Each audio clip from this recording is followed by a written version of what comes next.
Good evening, everyone. We are live now with the CCS playoff. It is the upper bracket round two tonight, and we have Dorado Gaming Iota versus Syndicate Sean Fan Club. I am Septi, joined alongside lovely looking Soren tonight. How you doing, Soren?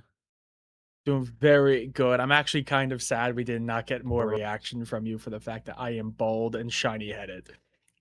We purposefully did not say anything. I'm sad we didn't get your at You're least looking as reaction to fantastic as camera. always, Soren. I don't know what to tell you. Thank you. We were talking about how every good movie villain is bald. I'm bringing out Is it's that my why we were villain talking era. about it? Simply. Oh, okay. I understand Yes, now. it is. And we And are we are in my villain era. to those of you watching, your eyes are not tricking you. That is just a still picture of me. My camera is currently broken. I have ordered a new one and we'll be back on Monday with that. But enough yapping, Soren. I'm super excited to give you context on these teams. Dorado Gaming Iota are coming in as the team that was waiting. They had the bye in the first week and they got to watch as Syndicate took down DOV Twisted in the first round of that playoff. That was a 3-2 in their favor. So it went all the way in that series in week number one of our playoffs. And now they are here. Now they are facing the winners of, I believe it was Group A. So, yes, these teams are very familiar with each other. They have played each other earlier on in the season. And I believe Dorado Gaming came out on top of that series. And so Syndicate looking to get that one back. I'm just double checking my math to make sure that that is Um, correct. I'm Uh, taking a look I here. believe I'm correct. But anyway, I'll check it while we get into draft. But Yeah, yeah, which yeah, Dorado Gaming was able to beat Syndicate 2-1 in their regular season meeting. But as we've been talking, some picks have been locked in. Some Ezreal Karma paired alongside an Olaf for Syndicate is looking very nice for this red side. Not really sure what's yeah. going on the blue, though. They're cooking some stuff. It might be Syndra bot, might be Tristana mid. Who knows in this day and age? Could be Mordekaiser bot for all we know, Soren. Yeah, honestly, it is the Wild West out here, especially with AP Mages being the meta. I do like that very clear bot lane, though, coming out of Syndicate. I mean, Ezreal and Karma right now are probably some of the best options, especially in poke composition. So they're going to be doing a lot of damage from afar, a lot of mobility as well with that Ezreal, which is going to be really nice, especially as they're not going to have too much protection for the Olaf. Olaf obviously is going to be very clearly running to shred pretty much anyone who stands in his way. But yeah, it is definitely a big question up in the air. Tristana and Syndra could both, in theory, go either ADC or I guess APC in the sense of Syndra or in that mid lane role. You'd imagine traditionally it would be Tristana, but who knows nowadays? We're seeing some of the best ADCs in the game in LCS, LCK, etc. Picking up the mages because they are just so dominant right now. But I mean, you could that play is going to anything be in the case. bot. Are Yeah, you pretty are you much. aware of the fantastic picks from this weekend in the LCS? Are you aware of the No, I did wonderful not bot get to lane? watch. Oh my No, I did goodness. You not. got to you What you missed happened? out on Jace AD carry versus Silas AD carry, Soren. I saw the Jace. I didn't realize Let the that sink in. Silas. I No, saw let that I sink saw the in. clips. Oh, I know. That Let that that does sink in. hurt. That does hurt. Masu, Jace Silas, at AD least carry. Jace at least has some range. Jace But has been the played AD carry in the past. yeah, Jace has that one been an feels AD carry in less the past. horrendous. Yeah, yeah, yeah. Moving on to second phase of bans, though, we have double supports banned out by Syndicate, as well as two top laners banned out from the side of Dorado Gaming. I imagine they are expecting that this Olaf might be going jungle in favor of not important there, but we'll have to see. Syndicate for sure needs some long range mage play, and Ziggs for sure fits the bill. I am slightly concerned for the Olaf in this composition that there's not really, a duo frontliner and or someone to start the fight for the Olaf to follow up on. It is a bit tough when your only option is I throw axe to slow you down and then we start the fight. So hopefully with whatever top or jungle pick Syndicate go for here on 5, they're able to find a solution to that problem. Meanwhile, taking a look at Dorado Gaming Iota, Trundle is a very nice matchup into the Olaf if it is going jungle. And then all that's left is probably a support pick here. Curious to see what they parallel in the Tristana. I believe similarly to the Syndicate side, they are short on engage, and Rakan certainly fits the bill for that. Yeah, and I like it. I mean, I think I've talked about it before. I am a big fan of having a pretty hefty front line to protect backline carries, especially when you're playing more of a poke composition, especially like to say the Syndra, who's going to need a lot of protection. I like the Trundle is going to be able to push forward. Obviously, Mordekaiser has some good damage, a good tank. Also has the button that just removes one of the biggest players from your opponent off the battlefield. So it's always good in that regard. But Rakan obviously also being a really good option for Peel, being able to come back and protect that Syndra, I think is going to be invaluable. And I was going to say, I agree, a really good engage, more frontliner to play off of the Olaf, who's obviously going to be wanting to push forward, would be nice. But no, we are going to get the Vayne, which is obviously gonna be pretty good. I mean, it's gonna do well into the Mordekaiser, the Trundle, and the Rakan. However, I fear this vein has to do so much because that is still a lot of tankage to go through, and there's not a lot of protection for that back line, specifically the Ezreal, the Ziggs, or the Karma, and now the Vayne as well.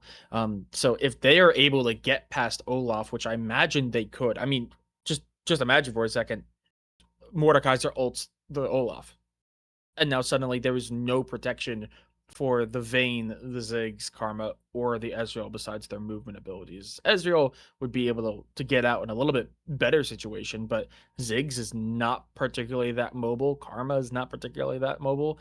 Um, yeah, I fear that there is not enough protection for the backline of this poke comp. Thankfully, when you look at Syndicate, there's really only two vulnerable members, really. Um, Ezreal is pretty safe with his shift.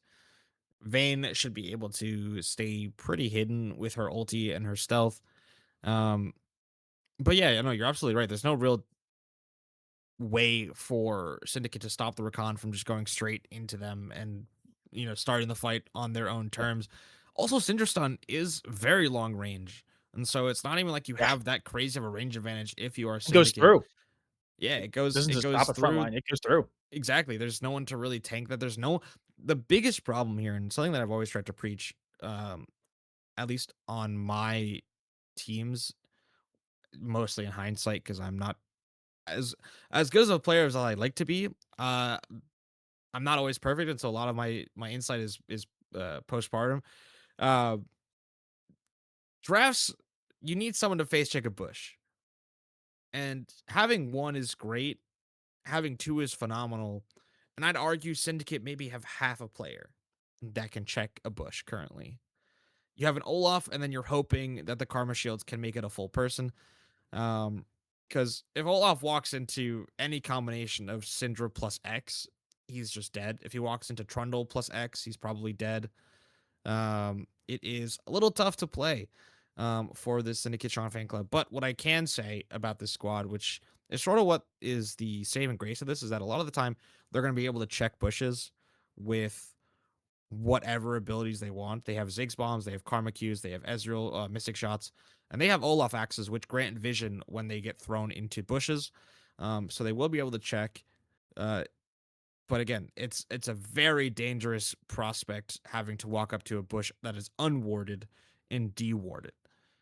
So unless you're willing to trade a lot of objectives in order to force Dorado Gaming out of the fog of war, it's going to be very tough for Syndicate Sean Fan Club to play. But there is, a way forward, and it's just, hope that Dorado Gaming whiff their engages and you're able to just poke them out before before they're able to build up the courage to go in. But I imagine, looking on the side of Dorado Gaming, if we can swap over, they might not have that big of a problem. I'm sure Loveless on this Recon is comfortable with it and is confident being able to start that engage. Um, and yeah, Yeah, I I will give Syndicate one thing that I do really like about their composition, and it's thinking more about the overall the landscape of the series itself. It's the fact that besides maybe the Ezreal and Karma, there's not a lot of big high value picks like there are for Dorado Gaming. I mean, Mordekaiser has been very heavily played. Syndra obviously is always a pretty high value target for compositions, but they've kept a lot of their options open because, again, as a reminder, this is a best of five series for playoffs, so it is going to be fearless best of five, which we always know in very close series gets very, very sketchy towards the end, especially in lower tier leagues where you are playing with players who don't have nearly as deep of player pools like professional players who do it for a living. So you always have to take into account what options you are leaving on the table. I like the fact that Syndicate have not taken any of the real big pieces, like the composition pieces that you build around off the table. But Dorado Gaming taking that Mordekaiser, taking that Syndra, those are going to be two big champions that both teams are going to have to worry about not having for games 2 through potentially 5. But it is going to get them to a strong start here in game number 1. Yeah, no, you're absolutely correct. Being able to take things off the board in the first game of a fearless is so important. It does look now that you say that like Syndicate are kind of just grabbing all the annoying stuff that they don't want to play against in the series and just picking it Yeah. all in one draft because Ziggs, while it is technically a mage, has not been played mid lane primarily in a very long time. It sort of is just like an on again, off again sort of thing. It's mostly been a bot laner. It's mostly, you know, until this season has been uniquely an Aphelios counter to just be able to push the waves out and be confident in that situation. But yeah, I mean, we will have to see when we get in game. But I think we have a bit of a another lovely kiss Mary kill for you all that I totally was a big fan of. Hmm. Right Yeah, sword. Septi I was such a big fan of this one. very much jumping out of his seat to be I was involved. so But yeah, excited. we do have a set of pool party skins. It is officially middle of the summer, and we are celebrating. It's also Shark Week, I believe. So we're celebrating with some of your favorite champions. We have Rek'Sai, Renekton, and Zach, and it was pretty. Yeah, there we go. That is the more accurate Thank you description. for that. Thank you for that. That is the more accurate description. Septi kind of just went with the flow because the rest of us were pretty unanimous. Some of us were more enthusiastic than others. I would take Romeo that too. was very I would take excited to that too. You know. participate in this one. But yeah, this was pretty much the consensus. I don't know about the rest of the gang, but I will say I definitely wanted to kill Renekton. That was always going to be the option. Regardless of anything else, that man has some terrible anger issues. I'm not dealing with it. I don't have the space in my life for I someone with look at that many those. anger issues. I look at every single one of those, and I think they're just gonna kill me. I mean, Yeah, yeah, it's honestly, about who's gonna kill you we could keep this one. We can keep this one to be honest, because reaction will just kill me, and then we'll be good to go. Um. Anyway, all that said, we're gonna take a short break while the players load into game. But please stick around. We'll be right back with the fantastic week 2 of the CCS Apollo Revival Split playoffs versus Dorado Gaming, Iota, and Syndicate.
We are on the Rift, everyone, for game number 1 of Dorado Gaming Iota versus Syndicate, Sean's fan club. We speculated a lot in draft as to what might happen with these different team compositions, and I'm happy to say that I hate this season because I now look top lane and I see both of them taking exhaust, and I didn't know there was a way to make whatever it was, the top lane, less enjoyable to watch than double exhaust laners. Holy moly.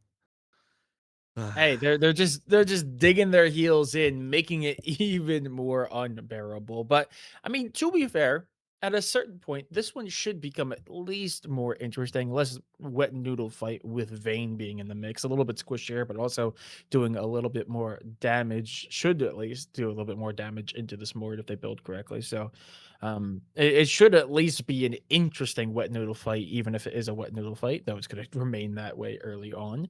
As we see both bot lanes also try to keep it a little safe here. No big early aggression, but just naturally, we're going to get a lot of pressure coming out from this Ezreal and Karma. This is one of the most aggressive level ones in the game right now. And going into the Tristana and Rakan, that's going to take a little bit to really build in. So, not surprised to see them resting under turret for a little bit to start off this series. I also like what Syndicate's balling has done here. You can see in the middle bush that Dorado Gaming put their ward there to try and hold on to some lane pressure. A lot of the reason players will do this and how it started out was owning that middle bush was so important in bot lane, because oftentimes lanes were at such parity that you needed to have vision in that bush to make sure that while the wave was neutral, enemy support couldn't just sit in there and poke you from the bush. But Syndicate were aware enough in this game state and in this lane, that they knew they were going to get the push regardless of what happened with that bush. And so they just held on to their ward. They pushed the wave in and they were able to use it aggressively in this third bush now, to stop Loveless from sitting in it, to, harass them back. And now the wave is coming into them, just in time for not important to be on the bot side of the map. And Jesus Christ, Soul of Ghost is being so aggressive in this lane. That was a lot of minion damage you're taking, Miss Syndra. Yeah, and that's a lot of trade damage as Sean is suddenly Oh, turning it Sean. around. Oh, he shorted the Okay, he shorted the minefield. Oh no. Well, almost no cigar that's quite though. potentially a kill miss there for Sean of Sean's fan club. Okay, Loveless. Ooh, Yeah. Okay, a interesting, little bit of interesting. pestering. Yeah, a I little bit mean, of pestering. I Lopez mean, is it is there. important. It is important that they actually blew not importance flash, um, or not flash, sorry, but smite, because it means that CJ Lopez, who I believe also used their smite in order to clear fast enough, is going to be able to potentially contest now this second crab on the top side. And keep in mind that when it comes to the 1v1 between junglers, the power heavily leans towards CJ Lopez on this Trundle, as it looks like they might be discovering each other here on this top side, potentially. No, no, we're good. We're good. I mean, we're gonna see Trundle go into the jungle and maybe take a pass at the chickens, and if they're not careful, they do have that ward there that's going to be able to give them vision. We do see a little bit of trading in the mid lane. We're immediately seeing the roam up from Syndra. That's going to make this very dangerous for Not Important, who is just going to bash the head in of the Olaf. That is going to be the first kill solo bolo picked up by CJ Lopez. Yeah, I'm surprised. I think there must have been a miscommunication between mid and jungle here for Syndicate. Because Sean was absolutely stuck under their tower and couldn't really help or move at all towards Not Important. And I think that's one to be reviewed, because I think maybe the Olaf could have played it differently. But yeah, as the Dorado Gaming owner says in chat, that is just how the Trundle Olaf matchup goes, especially this early on in the game. And with that kill and with that current lead now, that's sort of just how it's going to go for a lot of the rest of the game, especially now considering CJ Lopez, Not Important, are both going to be pathing down into the bot side of the map. Okay, we're seeing a little bit of an engaged conveyable Cub has to try to get away. Goodness, Cut off. That is going to be huge, as that is going to be the Ezreal down, and now Karma has to skirt away, will be able to do so, and that is going to be a rather nice pickup, as this next wave is going to be completely uncontested. It's going to give a lot of time for this Tristana to catch back up in terms of CES, and that is going to be a second kill going over to Dorado Gaming. Iota, who are looking very good early here, especially as even this top lane matchup. I mean, just the fact that it's still going neutral this late into the early game when it is that range versus melee matchup is going to be looking really good. I'll say, Kali G has been able to find a lot of nice cues onto the Vayne throughout this laning phase, and so it has managed to keep the health bars relatively even between the two laners. As now it looks like with the support of their support, Not Important is going to try and get some vision control back in the bot jungle of Dorado Gaming to see if they could spot out potentially this Trundle stepping out of place or in a position to be harassed. Okay, yep, that's no, that's not Sean dead. Okay, there's just not enough damage in the kit quite yet. Solo Ghost, I believe, just now hits level 6, or excuse me, no, they have level 6. Did they already use ultimate? Did they not invest it there? No, they didn't. They just didn't use it. They just didn't use it, which is totally fine. I don't think Sean was in kill range. And I mean, I like what they just did there. It was able to push Sean out. They were able to now set up for their jungler to take the dragon. And I like as well what Not Important did in this sequence. They had one less camp to hit on that second respawn, and they were able to now just take their reset. I'm a little bit sad that they didn't walk into the top jungle of Dorado Gaming. They did spot that the blue was up, I believe, with that vision cone, but don't currently have the confidence to go in to try and contest it, as they weren't 100% sure where Trundle was. Yes, I mean, we know with vision, and I guess we know with potential assumption that Trundle could be doing the dragon, but I think it's probably safe for the Olaf that if the Trundle did just base and skip the dragon for the time being, it would have probably been another death for the Syndicate jungler. So nice conservative gameplay to try and get yourself back into the... And with that advantage, I mean, it'll allow them to start sequencing again, although it looks like they sort of bungled the sequencing of their camps for the time being. Not really sure what they're going to do with this, but we will see. We will see. Not important, though. Hence, D. Lopez, thank you very much for this review. This is phenomenal. Looking now to potentially go for some grubs in 30 seconds time, and especially with the support of their top laner, who has been trying their very best to harass in the range versus melee matchup. That probably is going to be the angle that Not Important goes for here. Yeah, absolutely. Like you said, they're going to be finishing this clear rather quickly, and they're going to be finishing towards their bot side. But right now, bot is actually going pretty darn well. I mean, the Tristana was able to get the first kill down on that side, but overall, it's still very much in favor, at least the lane right now, for the red side of Dorado, or excuse me, Syndicate, my apologies. But you might be just taking a look up towards topside as grubs are up. We already had Rakan in the area. They have no vision on it, but Syndicate do. So maybe Syndicate are going to try to prioritize that. Maybe find something after losing that first major objective of the game. Yeah, it looks like the bot lane of Syndicate are going to base, but no one is opening towards the grubs until now. CA Colin is going to open towards that top side, but Loveless has already been up here and has warded every single position in this top jungle to try and both keep their mid laners safe from that top side, but also spot once Syndicate decide to start moving into this top jungle. And they will do so now as pings are going on the top side. Karma's wards are getting spotted out, and Trundle as well during this time has been able to finish a full clear and is going to be sitting on a very nice buy here. Sheen, Fade, and most of the components of that Hearthbound Axe. As, oh my goodness, Cavable Cub taking so much damage from Manaxia, and the ulti, the Buster Shot, is just going to take them down. Manaxia was not confident in the damage, but was able to get the solo kill nonetheless. And that is a big problem if you are a Syndicate. Your Ezreal's supposed to be the anchor. It's supposed to be safe as Kali G. Okay, big engage here. Kali G is in a rough spot. It's a 3v1, but believe the Death Realm is in play. Makes us a 2v2 on the outside.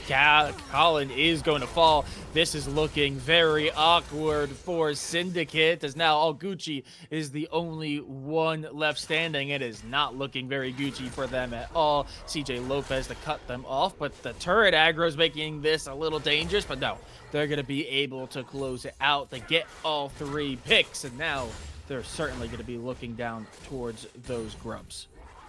I got really concerned for CJ Lopez there for a second because Loveless tried to go through the tower to help corral all Gucci on this vein, but in doing so, took another tower shot and did not allow the tower to ramp down as much as it could have. And so CJ Lopez was potentially, one condemn away from dying from the vein. But I really like what we saw here. Kali G had the ward in the bush, tried to catch all Gucci off guard, but then was stuck in a really awkward position. The Ragnarok was popped by not important, which meant that there was only one target left for the Mordekaiser to ulti, and it was CA Colin on this Karma, who I don't know when they flashed exactly. I couldn't see it there, but it looked like they flashed at an inopportune time or failed to flash over the wall is what it looks like more likely. And I mean, just a great heads-up play as Loveless again starts ramming up the tower twice, and we can see how much damage it already does on that 3rd and 4th shot for CJ Lopez. If they had taken any additional damage, that extra shot on the tower potentially could have spelled their defeat. But in the time we were off screen, grubs were taken by the side of Dorado Gaming Iota, and now both junglers once again are hitting their clears. The Olaf trying to find a way to hover their bot lane, make sure this wave is safe. Whereas CJ Lopez looks to be probably completing this Triforce, as Loveless should be fine here. And yeah, Trundle at 11 minutes is going to have full boots, full Triforce, and is going to be the utmost in terms of power level in this game so far, and not important, unfortunately. Still working towards that stride breaker with no light so far at the end of this tunnel. Yeah, and that's probably the scariest thing right now for Syndicate is for Syndicate, is that the biggest carries on the side of Dorado are the ones who are getting the influx of gold. Like you said, that Trundle is now 3-0-0, full boots plus Triforce. But not only that, we already have Tristana. This is a good angle here, though. Item. Okay, the flash makes us a little bit less, and they're actually going to be able to get away. Syndra just walks out after that flash, which is going to be a pretty heavy investment, but at the same time, the Drake's being secured, so they're just going to head down, help out with the Drake, and make this at least worth something. We do see the Olaf sitting in blue side jungle, maybe trying to look for a spot onto Kali. There should be able to, especially is not important, is going to be able to cut the way out, but the realm is going to come through. All Gucci is once again not going to be feeling very Gucci, is going to fall. Kali G trying to hold on, and they survive through. No, just barely not. Just living out is the Olaf, who is going to make it a very close call, but will end up closing out the fight. But very well fought for Kali G. It's going to feel like some consolation for not important, but almost losing that in the 2v1 is definitely going to still not feel the best for Syndicate.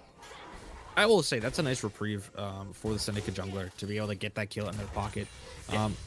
Should be able to get their item now on the space. But Kali G, as we can already see, was doing so much damage in that Death Realm.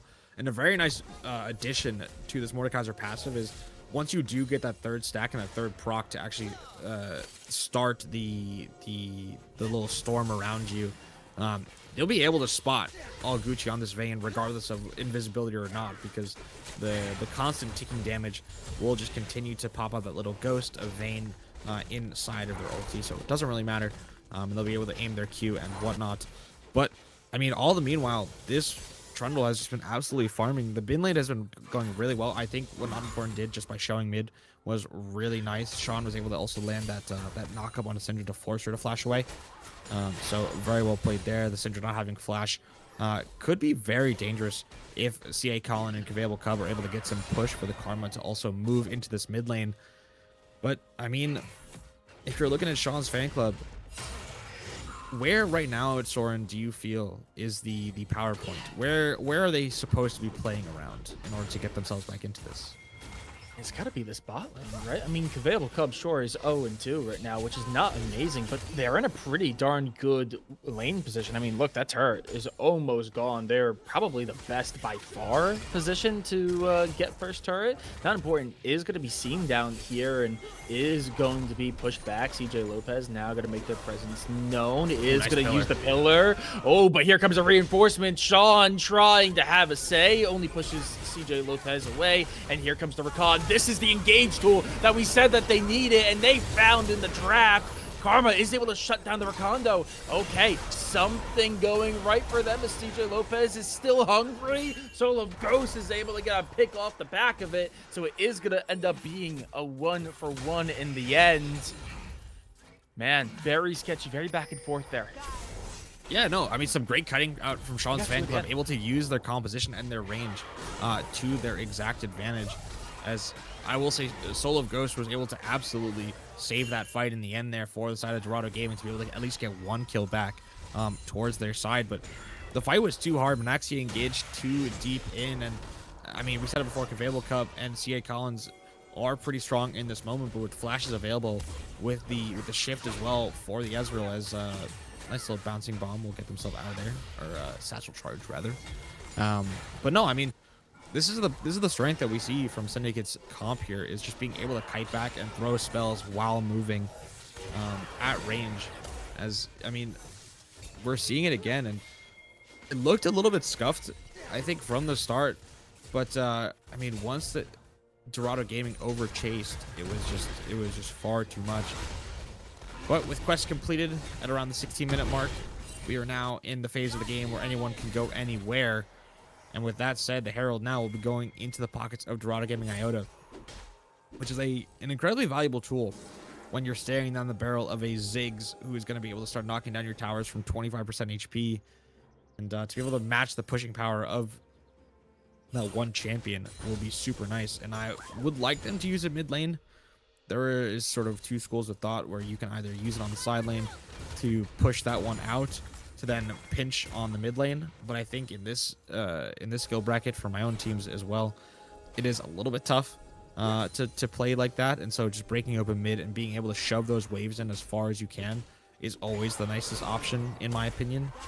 But we'll see what CJ Lopez decides to do. That's not important with that jungle item completed. Is going to start getting a lot more movement speed around this map as they fly through these bushes.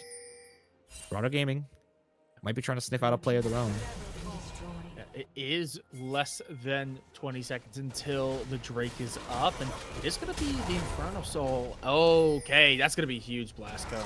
That is going to get not important out to safety. That could have been disastrous to lose your jungler just before the fight. They are going to be able to steal away that red buff, which is going to be feeling pretty good. Recall comes out from the Ziggs, and they're just not going to contest it. They are not going to go for it. That is going to be the third Drake soul point now. Ooh, a little bit from downtown. A little sketchy there, but that is going to be soul point for Dorado Gaming, who have been able to get every major objective so far. That is definitely going to look scary, especially as that lane position that I said that was looking so good for Syndicate, you know, down on that bot side. I believe they did end up getting that first turret, but it did end up costing them their own bot lane tier 1. So now the bot lane is just cracked open continuously. So Dorado Gaming really starting to stack up on, I wouldn't call them win conditions, but definitely starting to stack up these major objectives that are going to put them in a better position as we are firmly now in the mid game. I would absolutely call these a win condition. Not to country. Oh, flash ulti. Welcome to Brazil. Okay. 2 exhausts used. Cali G trying to lock them down. No flash available anymore on this vein as the rest of Dorado Gaming are here, but all Gucci getting so low, but able to tumble out to safety as the rest of the team now is here. Mordekaiser trying to walk away now. Ragnarok popped as the Olaf is running. The axe will land onto a few, but the entirety of Syndicate is here, as well as Syndra now. And no lives have been lost, but a lot of summoner spells and abilities have been traded. CA Colin too close for comfort, gets stunned up, potentially trying to walk them out. Does root the Syndra, but will not survive the unleashed power. As the fight continues, the grand entrance from the Rakan knocks up Sean. What? Tristana goes down as well. And what turned out to be a great cutting off of the arm for Syndicate turned into a massive loss. Oh my Yeah, I goodness. mean, Dorado Gaming just saw the opening and they put their foot on the pedal and they didn't stop until they saw God or the checker flag. They just said, we're just going to keep going and pushing. They had all four up there. They invested the TP, so they just took the turret while everyone was there and they had the wave. And then once that happened, I'm surprised Syndicate did not just scatter, but they stick around. All Gucci immediately tries to find some respite in mid lane, is being chased away, and they're going to be able to survive, but we might get another skirmish here.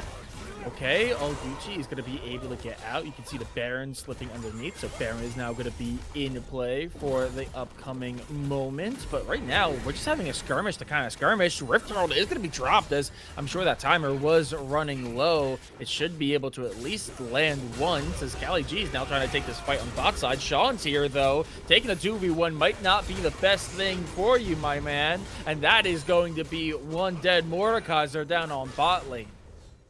Yeah, not able to get in range for the Death Thrum to use on Sean there. Or I believe it actually wasn't up for Cali G just yet. But, I mean, even then, we saw not important have to flash there. CJ Lopez now trying to start an engagement of their own. Is going to try and use the Chomp onto available Cub to keep them in range. But this bot lane is so elusive between the shift and the shielding with the movement speed from Colin. It is just too hard for the Trundle to stay on top of them unless they have the support of that Rakan with the Zeke Herald and the slows and the charm. But yeah, I mean, I will say, Cali G definitely did walk into an unfortunate Olaf there in that bush, but did also force out the flash from not important, because that mace is big and it is powerful, and when you're only hitting one target like they were about to do on the Olaf, it could have potentially spelled disaster for not important. And if Cali G is able to get that kill onto the Olaf, they're able to get Triumph and potentially that extra little bit of time for that shield to come back. It could have been very, very risky for Sean to continue in that space. But, I mean, looking at the game state in total, it is a 3,000 gold lead in favor of Dorado Gaming. It's not important once again. It's just having Cali G's number Ragnarok again. Okay. CC immune, but Cali G, yeah, you are just getting chunked away. Sean, the artillery mage on the Ziggs, is going to be laying down support by fire, and by that I mean support with fire, as they just rain explosives down from ahead.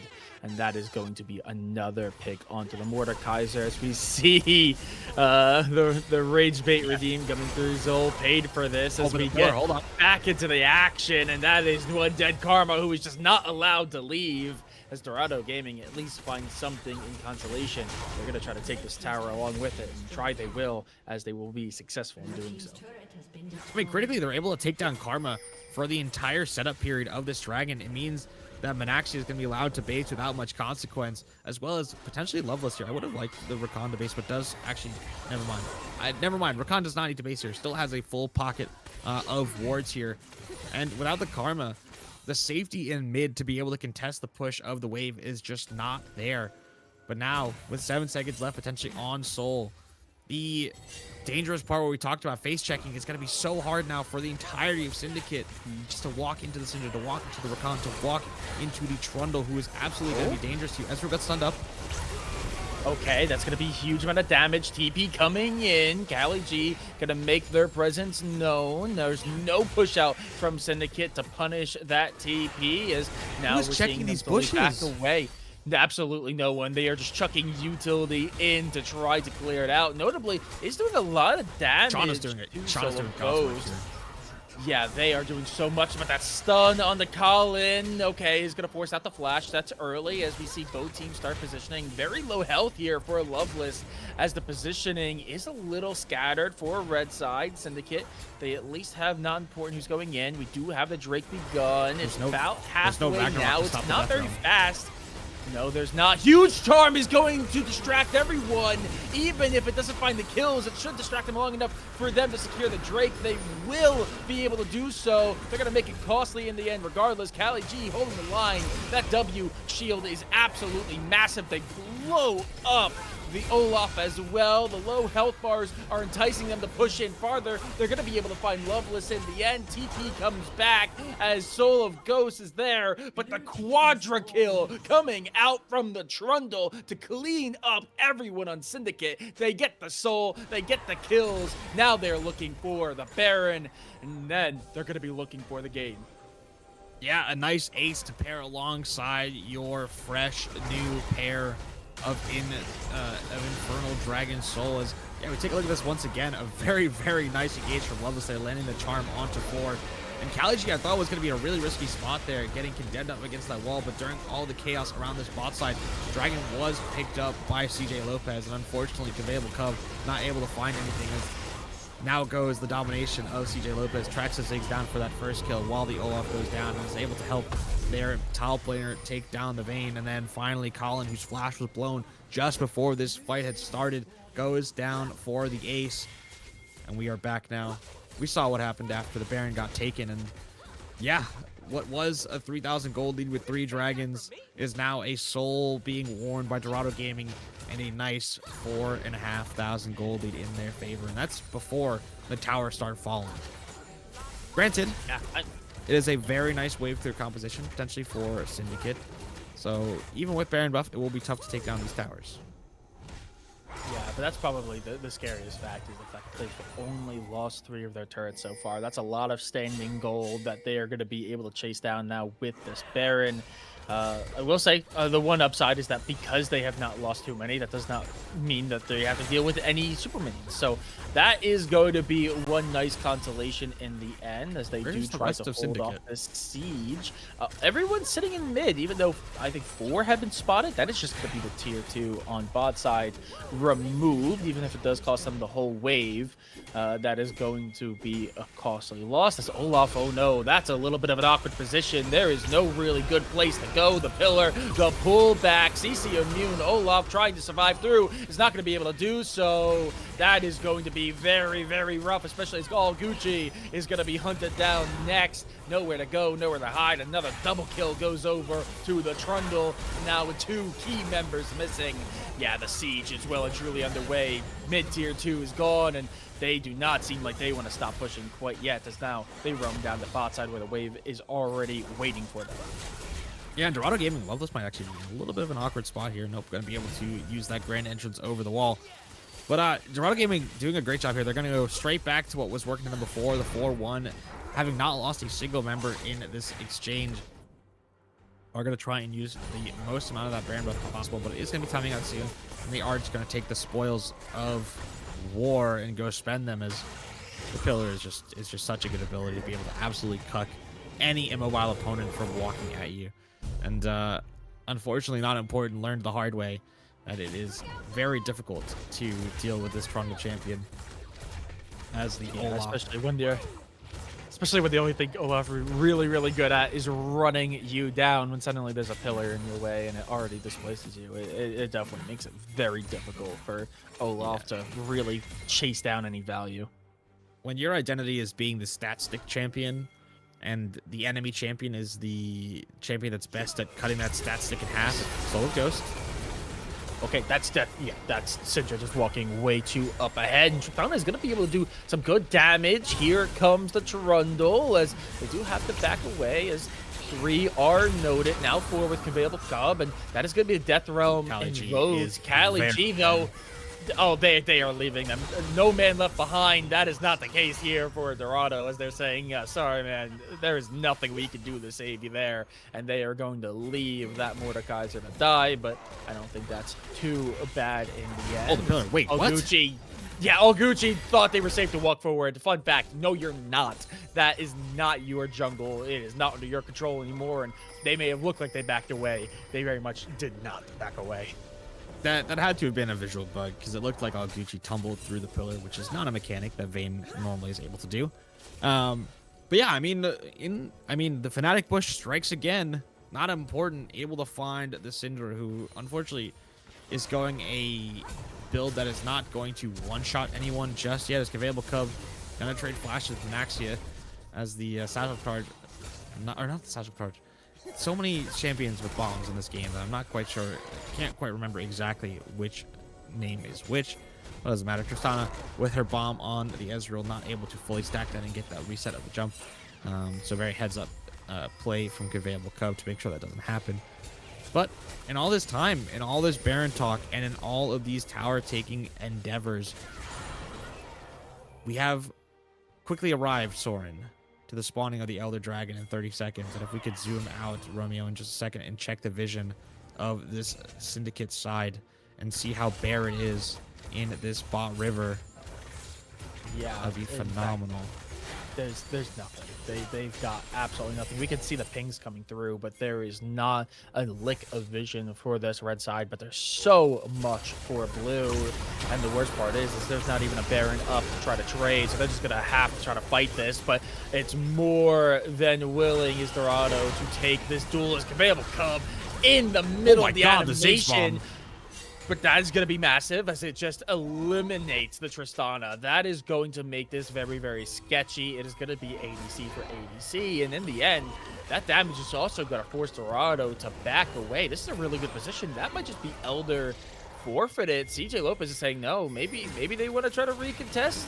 TP comes in. This is going to be sketchy. Why? Are we going to try to force this out? At least stall them long enough to allow for your team Double to come TP though. through. Everyone's back. Okay. They're going to force back. Not important. Gets very low. That is not amazing for them. Half of Khan looking for the the Elder flank Dragon's regardless. gone. That's a huge stun. Not important. Pulled in. Charmed up. Can't do anything. The jungler is down. All Gucci on top side trying. Sean's being run down as they know that that's the key damage. All Gucci is not going to be able to survive through. Down on bot lane, Sean is exploded. Cullen, the last one standing, has to try to run away with their life, but I doubt they're going to be able to. Conveyable Cub just now getting back to the action, but it has been secured. Elder now on the side of Dorado as they are hunting for those final kills, but who needs to get them when you have a wave in mid? Colin is in the death realm. Welcome to Brazil. You're stuck down here on bot as the rest of Dorado is pushing up mid to end the game. Yeah, trying to loop-de-loop Cali G, but it might not be enough. 10 seconds on this Olaf. But with two cannons and an Elder Dragon, it might be so difficult to do that. Conveyable Cup, no flash available, no exhaust either. As we see Manaxia just going in, 2 stacks on the bomb, not going to be quite enough, but might it do the damage? It does. The Elder Dragon going to knock down the Syndicate 80 carry, and just like the 80 carry, the first tower of the next will fall shortly after. The second one will as well, and CJ Lopez has no business messing around in this end game. It's just going to full hit the Nexus as he tries one more time to 1v1 the Syndicate jungler, but it will not be enough. Game 1 going the way of Dorado Gaming Iota. Really, really well played for Dorado. I mean, there's only a few times that I could think of where we really said, man, I think they misplayed that or something went wrong. Dorado looking very strong. And I'm going to be 100% honest with you, Septi, and tell me if you think I'm wrong here, but I do think that this game was kind of just won in draft. It really did feel like every time there was a big team fight that there was just absolutely nothing Syndicate could do. This composition was just so strong. The tank line was just incredibly strong to push through. They could not face check wards or bushes, like you said. And it made it very difficult for them to try to push forward and put any pressure on the back line or really it, against Dorado in general. And in the end, it was just a very slow bleed out as they just slowly lost objective after objective after objective, after even conceding quite a few of them early on.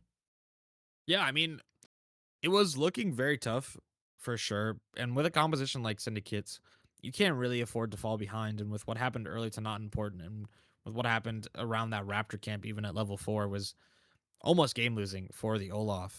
And so the fact that it was as close as it was, I will say Sean was carrying a lot of weight there. The Ziggs in those neutral fights around the top side of the river when they were trying to contest the dragon was so impactful. The Ziggs was landing almost every bomb, as well as Dorado Gaming was grouping up for a lot of them, and so the splash damage was absurd between the 5 members, and that's a lot of what sort of made it look close in these engagements around the dragon. But in the end, it wasn't enough. CJ Lopez was too strong. Despite the fumbled team fight around the bot side of Bot River, it did not matter. Dorado Gaming, were able to pull themselves back up. They're able to get back on the horse, and of course, that horse's name in this game, CJ Lopez, this Trundle, absolutely dominant. Yeah. I mean, Really, the entirety of the playthrough of Dorado went through that trundle. So very well performed, very good game to start. But of course, it is a best of five, and it's not about how you start the series; it's about how you end it. And we are just getting underway. But before that, we obviously have to take a quick break, let the players get a drink, use the bathroom, all that jazz. And when we are back, we will be getting into game number two's draft. Do not go anywhere.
Welcome back, everyone. We are here now with the Game 2 draft of Dorado Gaming Iota versus Syndicate Sean's fan club.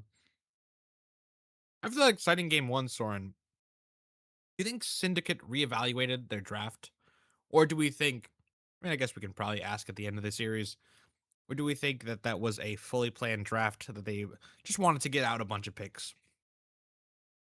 I mean, it is a very valuable strategy if they really want to. I mean, this series during regular season did go all the way in the best of three. So if they really do think that it's already going to go all five, no matter what, if they are willing to just kind of throw one of those games away and just take a lot of the the champions that you don't like to play into off the board, I don't think it's a crazy strategy. It definitely makes it a little rough as it does limit your ability to have a bad game later. Kind of just handing one over. But I mean, it's not a crazy strategy. I could absolutely see the value in it, especially if they're very confident in their future compositions or whatever they have lined up. But it looks like at least change wise, we are not going to be seeing any changes on sides as it is going to be Syndicate staying on red side. So they're going to go for that R5 counter regardless, as we see a little bit of a change up as I mean Zahn technically I believe can go jungle, but you'd imagine that's probably going to go towards top side, as it is responded by the Wukong into the Victor. We're seeing a very much more normal draft, I think, already coming out from Syndicate. Yeah, I mean, in best of fives, a lot of the times in game one, someone will experiment or both teams will experiment. And then whoever traditionally wins or loses that game will go back to doing more standard things. As Talia is the answer to these first two from Syndicate. And again, very curious where these are going. Talia could be a jungler or a mid laner. Zahan, as you said, can be a top laner or a jungler. Talia also can technically be an 80 carry, as we have seen many Yeah. a time from various LPL and LCK teams, as Okay. Yunara is the lock for Dorado Gaming. A lot of teasing there, but in the end, it ends up being Yunara, which is a pretty standard pick. That does mean that Talia is, I guess, yeah, Talia can go jungle, but you'd imagine probably mid, It could still be 80 especially if carry. you're going to be. I've seen people be freaky and send 80 carries mid for the fun of the game. Yeah, I guess if you have the better matchup, it is going to be running into what seems like the Varus, though. Again, who knows? Varus mid is not, uncommon in a sense. And Victor is probably one of the top played, at You least don't know where this week. anything's going Um, apart from the ABC. Wukong. Yeah, pretty much. That pretty much locks it in. A lot of flexibility That's right now. TLDR. 5 champions, 6 champions have been picked, and we know where one of them is going. Maybe two. Yunara, maybe. Yunara is the highest confidence after Wukong. Um, but a lot can be told after these drafts. I will say, Nico Ban. I'm trying to think if that's a Varus pairing or if they're just worried about it in compare. I guess it's probably just a worry with the Wukong that the Wombo combo of CC is a little tough to deal with. Yeah. But Well, yeah, I they're mean, all trying to gonna. glean any sort of confirmed understanding of these drafts in this current meta is almost impossible. As Lulu, for sure, I guess Syndicate believe that this Yunara is going Bob, and it very well could, and it probably is. We're just being a little annoying for the sake of it, the sake of trying to figure out this meta. Frankly, the Lulu with the Yunara would be a pretty big threat. Obviously, Enchanters really do go well with their Braum, also just giving a lot of protection. And we do know that right now, at least Dorado, after last match, very much do like to provide a lot of protection to those backliners, especially as they're going to be a little bit shorter range this time around. Talia has some good range to it, but not known as a super high range ADC. So a little bit of extra protection is probably going to be what Dorado look for, as we see that's almost certainly got to be a Varus Nautilus. I knew I was gonna do that exact same thing. I'm like, I'm pretty sure this Nautilus is going It's top lane. got to Yeah, be, right? yeah, On, it's on, going on top lane, right? Right? top lane? I No, thought it's sorry, almost I'm certainly. screwing with you. I'm screwing with you. I'm screwing with you. Okay. It is Okay. for I sure was about gonna to go say, bot. I can't trust anything nowadays with, No, no, with how it the is current going meta is. bot. They banned Who the knows? Braum to make sure. They banned the Braum to make sure. I don't like Renata Yunara as much. I suppose it's good versus I mean, it's still solid. Yunar is a very solid AD carry with Renata. It's a very high skill floor and skill ceiling combination. When you're playing into it's Zahen jungle. Actually, not true. It could be Orange jungle. I hate this meta. Um, it could Zahin whatever. mid? Doesn't matter. Why It's not? Throw probably it in. Zahen Throw it in jungle there. Ornn top. It's probably Zahen jungle Ornn top. But if CJ Lopez has been watching Inspired, it could very easily just be Ornn jungle. Um, but I like this potential answer from the side of Syndicate. I believe that is a Nubly special, the Alawi, even though Nubly is no longer, I believe, the top laner for Syndicate. Um, right? Nubly was the Syndicate top laner once upon a time, I believe. I could be wrong. Doesn't matter. Moving on. Alawi picked very good matchup into the Ornn. Compositionally, Syndicate much more sound than game number one. It is a very nice team fight ball composition where you can go forward or can get engaged upon by this Dorado gaming side and still be happy. The question comes with how are their map movements going to be, because Dorado Gaming from that game number one showed that they are very comfortable playing around the map, and with Soul of Ghost on the Talia, they should be, even more deadly when it comes to roaming to side lanes, engaging from off screen, and really collapsing on the space provided to them. But yeah, I mean, taking a look at this roster, it is very solid. Um, I don't like as much the Renata, as I said before, Renata Yunara. Um, it's very rare when drafting that you split a Yunara lane, because she is just so powerful when it comes to playing with Lulu that if you're gonna pick them like one does with Lucian Nami or Ezreal Yumi back in the day, that you just pick them together. So maybe Soul of Ghost just had a very high prio on the Talia. And then I mean maybe the flicking around of the 80 carries was Dorado Gaming being unsure as to what they wanted to pick there. And then at the end, Manaxia decided that Yunara was the pick. But I mean, looking at the rest of the draft, Zahen, very strong jungler. A lot of the stuff got taken out. But I think Wukong is a good matchup, as Syndicate Sean fan club decided to go for. And Victor Wukong, very strong mid jungle duo. Yeah. I do also have one worry about the Renata, which is where is a lot of the value from that ultimate coming through? I don't think any of these are like incredibly strong auto attacking champions. So I don't think they're gonna get too much value. I think probably the Wukong and I mean, I mean, Syndicate have to engage pretty straight up versus the Renata, yeah. which is where a lot of it's going to be. Yeah, Um, that's fair. But I do agree. I definitely don't think I'm as big of a fan as the Renata, but it's still solid, man, but it it's is still not the solid. same. I don't know. This one feels like a very traditional matchup for me, where it's one team that has a higher floor and a higher ceiling, but the other one has a much safer composition that is easier to execute. That could also just win the game. I mean, like that composition from Syndicate, you could see straight in LCS, LCK. Well, maybe not nowadays because No, I everyone's feel like running some of it. everything, I mean, it but depends. If Whippo's but playing, it could be Alawi. yeah, like in theory, you could absolutely see this being run in like LCK, LCS, a top lane because it's one of those It would be compositions that you. Yorick, not Alawi, is what it would be. Yeah, yeah, It would be this yeah, composition but with Yorick, not Alawi. yeah, but it would just work, and that's the reason why we would see it. Meanwhile, Dorado's still has a lot of upside. I'm sure, like you said, high prio for the Talia to be picked and split that Unara.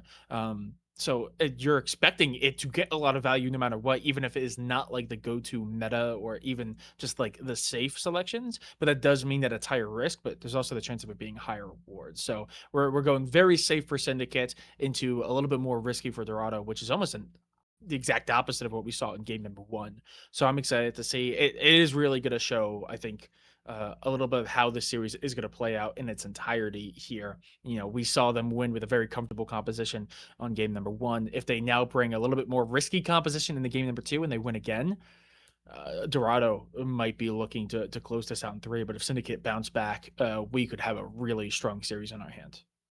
Yeah, I'm super excited. I wanna when we get in this game, I think want to watch this top lane for the first few levels. I think it's gonna be really important to see how it goes. But yeah, I mean, as you said, probably so goes this game, so goes the momentum in this series. But with all that said, with all of our insights on the page, we're going to take a short break while we get set up for game number 2 of Dorado Gaming Iota versus Syndicate Sean's Fan Club. Stick around. We'll be right back.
Game number 2 set to get started here as we make our way on to the Rift. And it is once again, Syndicate on red side, Dorado Gaming, Iota on the blue, as looks like Syndicate are going to hope to have a little bit of a better start to this map than they did in first one specifically.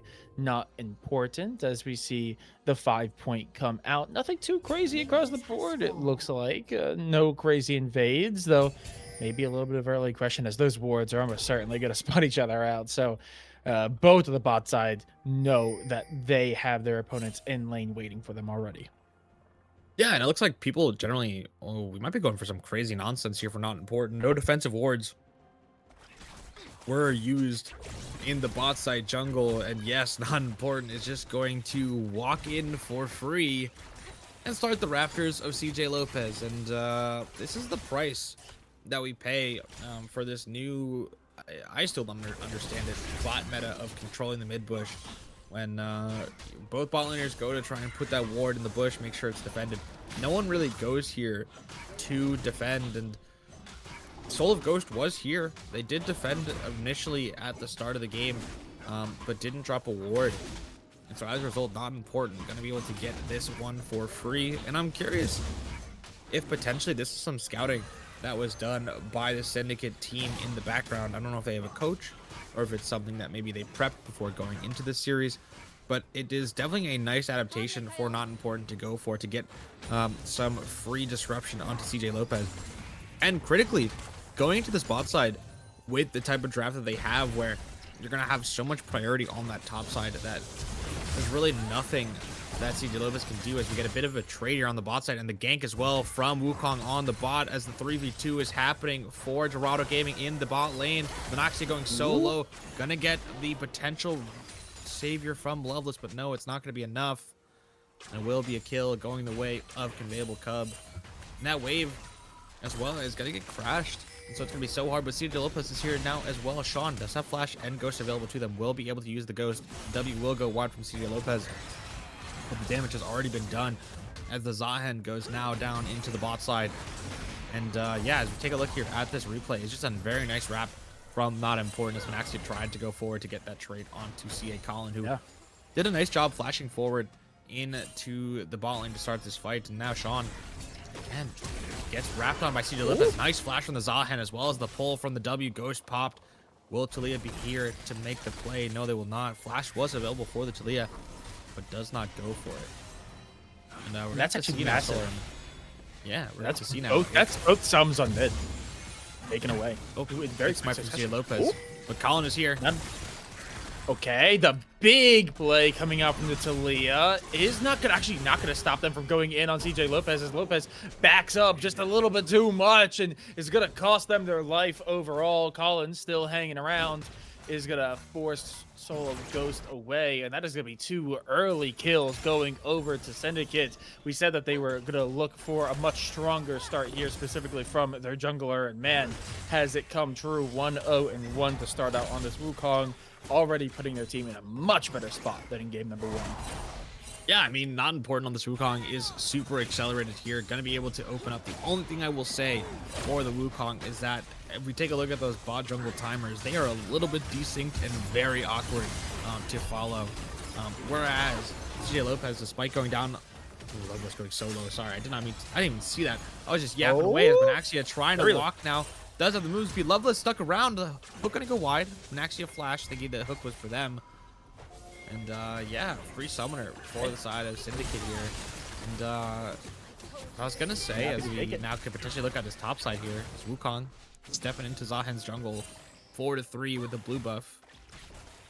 Yeah, this is a winnable position. Not much in terms of gap in terms of CS, but now they're just going to trade that ward and then go and start their own camps. I mean, they're going to have a pretty good clear here, as they're going to have everything just about up. So that's going to be a nice win for them. Soul Ghost definitely getting a little bit low. The pull back, Sean, in a little bit of awkward position. Still, again, no sums up. Has to pop the pot just to get a little bit of extra health back.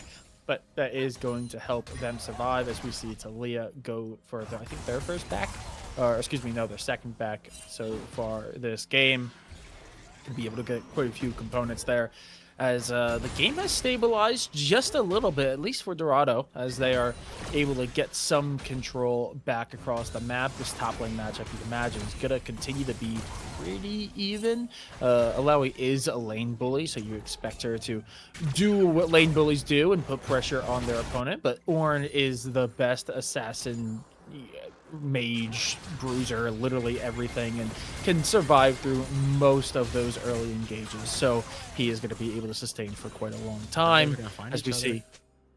Okay, but also jungler, not important, is going to be in that rift, is going to spot CJ Lopez off of the scan.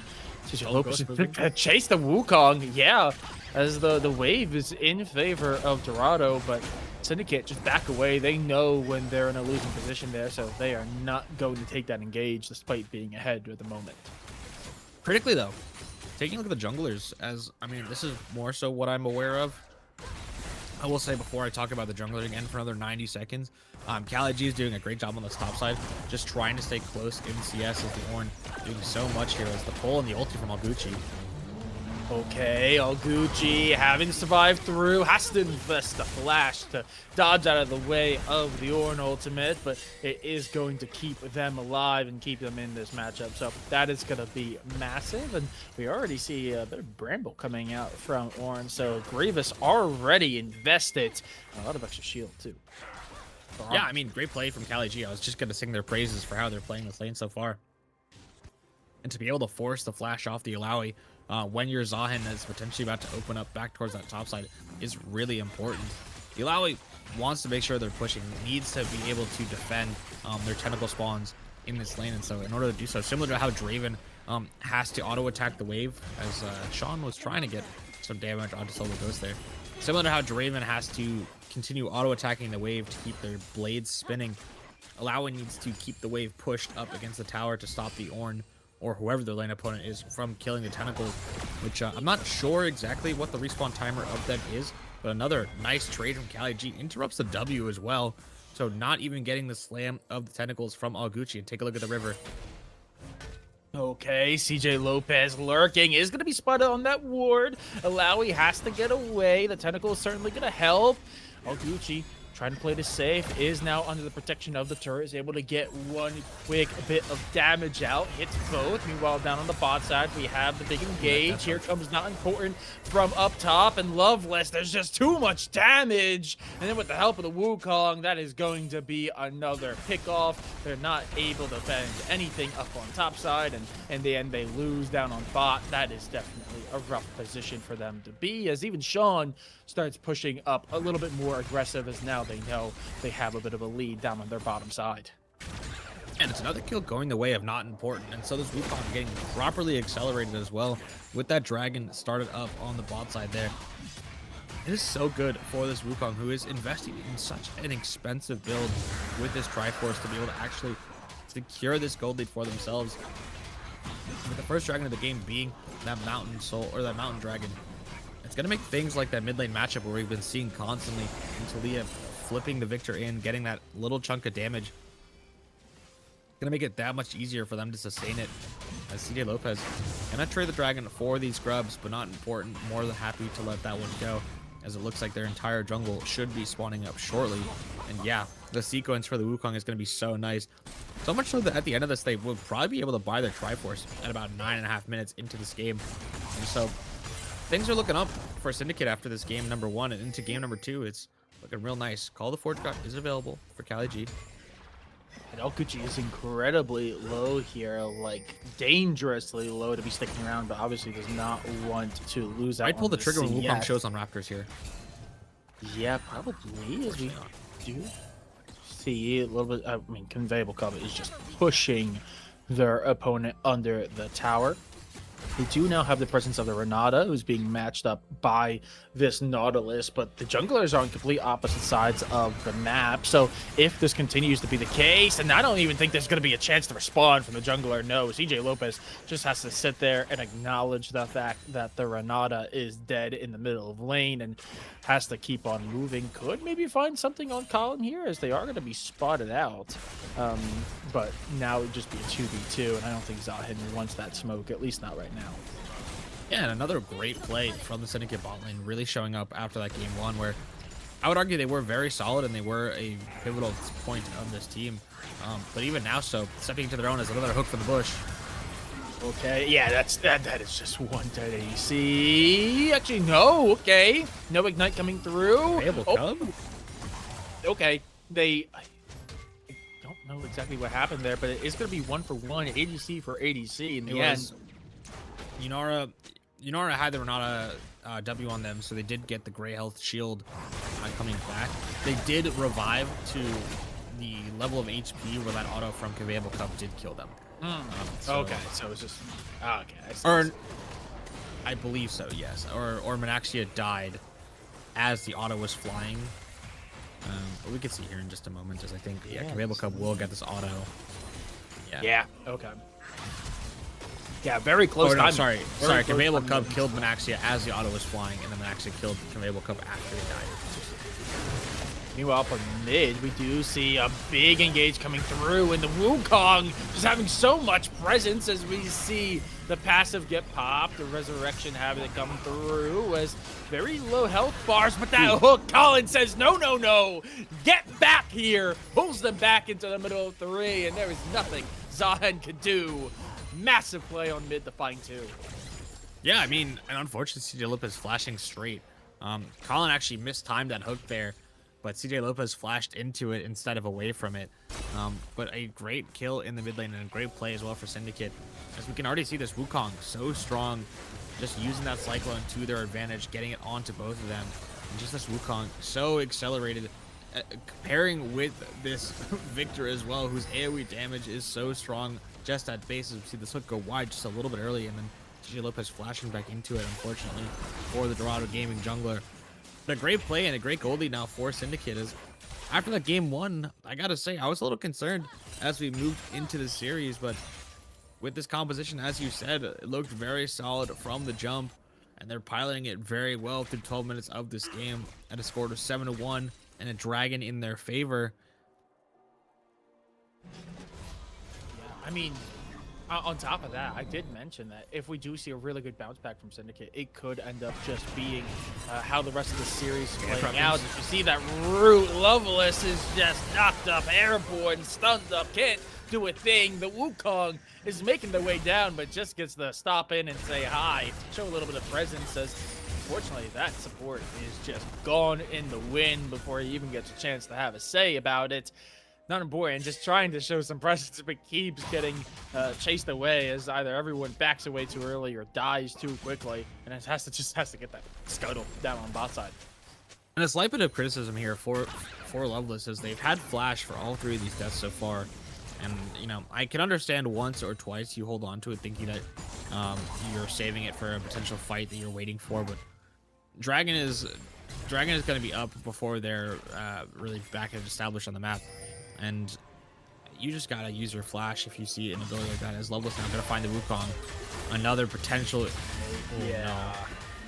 That's just another good support. Bang, there we go. Meanwhile, up on top side, the Bully trying to do Bully things, but Cali G once again playing Ornn is able to tank most of it, and is going to be able to back away. Cali G really the big bright spark here for this Dorado side, being able to survive through a lot of the pressure and helping relieve some of the pressure that Alawi would typically be able to put out, but it is not saving them from the rest of the team doing incredibly well. Sean starting to get a pretty good control of this mid lane. We already see the Wukong really starting to have some presence all around the map, specifically in mid on bot, as we see Soul of Ghost having to back away. They know that there's going to be support or a jungler nearby, so they are fully backing away right towards that tier 2. Just so they can get back and get some health back to work with. Yeah, I mean, Colin looking super solid and super comfortable on this Nautilus. I'm liking the way they're roaming around the map. They even have the confidence to go for the Blood Song as their support, as to do that extra bit of spell damage on their auto attacks there. Yeah, I mean, it's super nice. Triforce completed as well now for CJ Lopez. So the Zahen is online, but not important, is so far ahead. They already have a tunneler as well as 2 extra longswords in their inventory.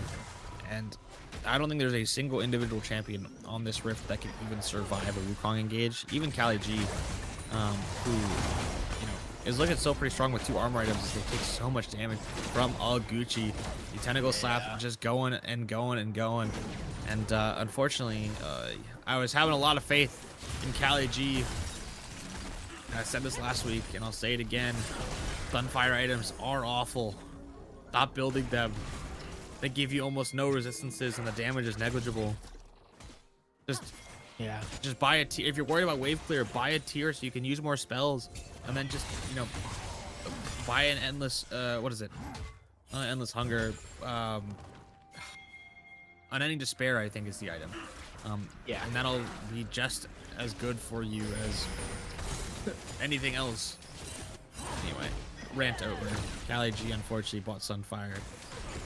It will be tough moving forward. Yeah, but does have full health for the time being, at least. And again, the rest of their team is starting to struggle into this position, as Sean, like I said, starting to really get controls, pretty regularly forcing Soul of Ghost either into awkward positions or back to their own base, as we see yet another fight play out up on top side. All Gucci this time going to be the recipient of more damage, as Kali G obviously just getting back off of a buy. He's going to have a little bit more firepower in the tank, but should still be able to hold it down, especially with the healing from the pot. Is going to be able to assist in this lane for just a little bit longer. The tentacles coming down to slap him around a few times, but that's a pretty big stun. Ultimate invested, and it's going to do a lot of damage, but not quite enough to find the kill. But Kali G having to play this safe very, very low. All Gucci could find a dive if they want, but there's no Wukong in the area, so it would have to be perfect, and Gucci's going to say it's not worth it. Meanwhile, down on bot side, we do see a lot of presence. It's a 4v4. I believe Drake is going to be up, and yeah, just about 2 minutes. Oh, nice flip. It's not even over the... Oh, it's not even for the Drake, but they're going to go for it. They're going to find the victor. That's going to be massive for Soul of Ghost, but here comes the Wukong going deep into the back line, and Soul of Ghost is able to survive, and they're able to find the Wukong off the back of it. The resurrect from the Zahen means that there's no kill going over to Syndicate, and that's a double kill for the Yunara, and all that lead that they just built up is seemingly running away, as now they're even going after Colin, and I don't know if Colin's going to be able to live through this. The root comes through, but the damage is too much, making it an ace, as that is a sweep across the board for Dorado, and that gold lead just slams shut. It's not quite even yet, but man, it's a lot closer than what it was. No, I mean, this Yunara is absolutely going to be the win con now for this Dorado Gaming side. 5 kills in their pocket. So well in that bot fight. That was phenomenal for the side of Dorado Gaming. Played super well from Anaxia, Loveless, Soul of Ghost, and CJ Lopez to absolutely outwit and outplay the side of Syndicate. And it feels a little bit bad because I feel like Not Important felt like they were stronger than they were. They tried to go for the kill onto Soul of Ghost, but unfortunately in this game, while you are strong, Yunara and Renata, despite the fact that we criticize it in draft, is a very strong combination. And when you're diving to the back line of the enemy team without the support of your Nautilus or your Victor, it is a little bit too hard, as we get another great rage bait here. Love our rage bait feature here at the CCS. But here we go again. Not Important has a Cyclone available. Manaxia, no flash, has flash, no barrier though. Drake is up in 10 seconds. I don't know the damage profile of this build for very odd one. The Rift Herald get dropped, so that's going to be pressure for that mid lane. Well, Gucci getting very low there. Probably drop would be very awkward. Yeah, they almost lose that mid tier 1. Actually, I think they will, as that is going to be a lot of pressure now done. Colin getting pushed back. CJ Lopez. Oh my God, they're not ulti. Oh! That finds everyone!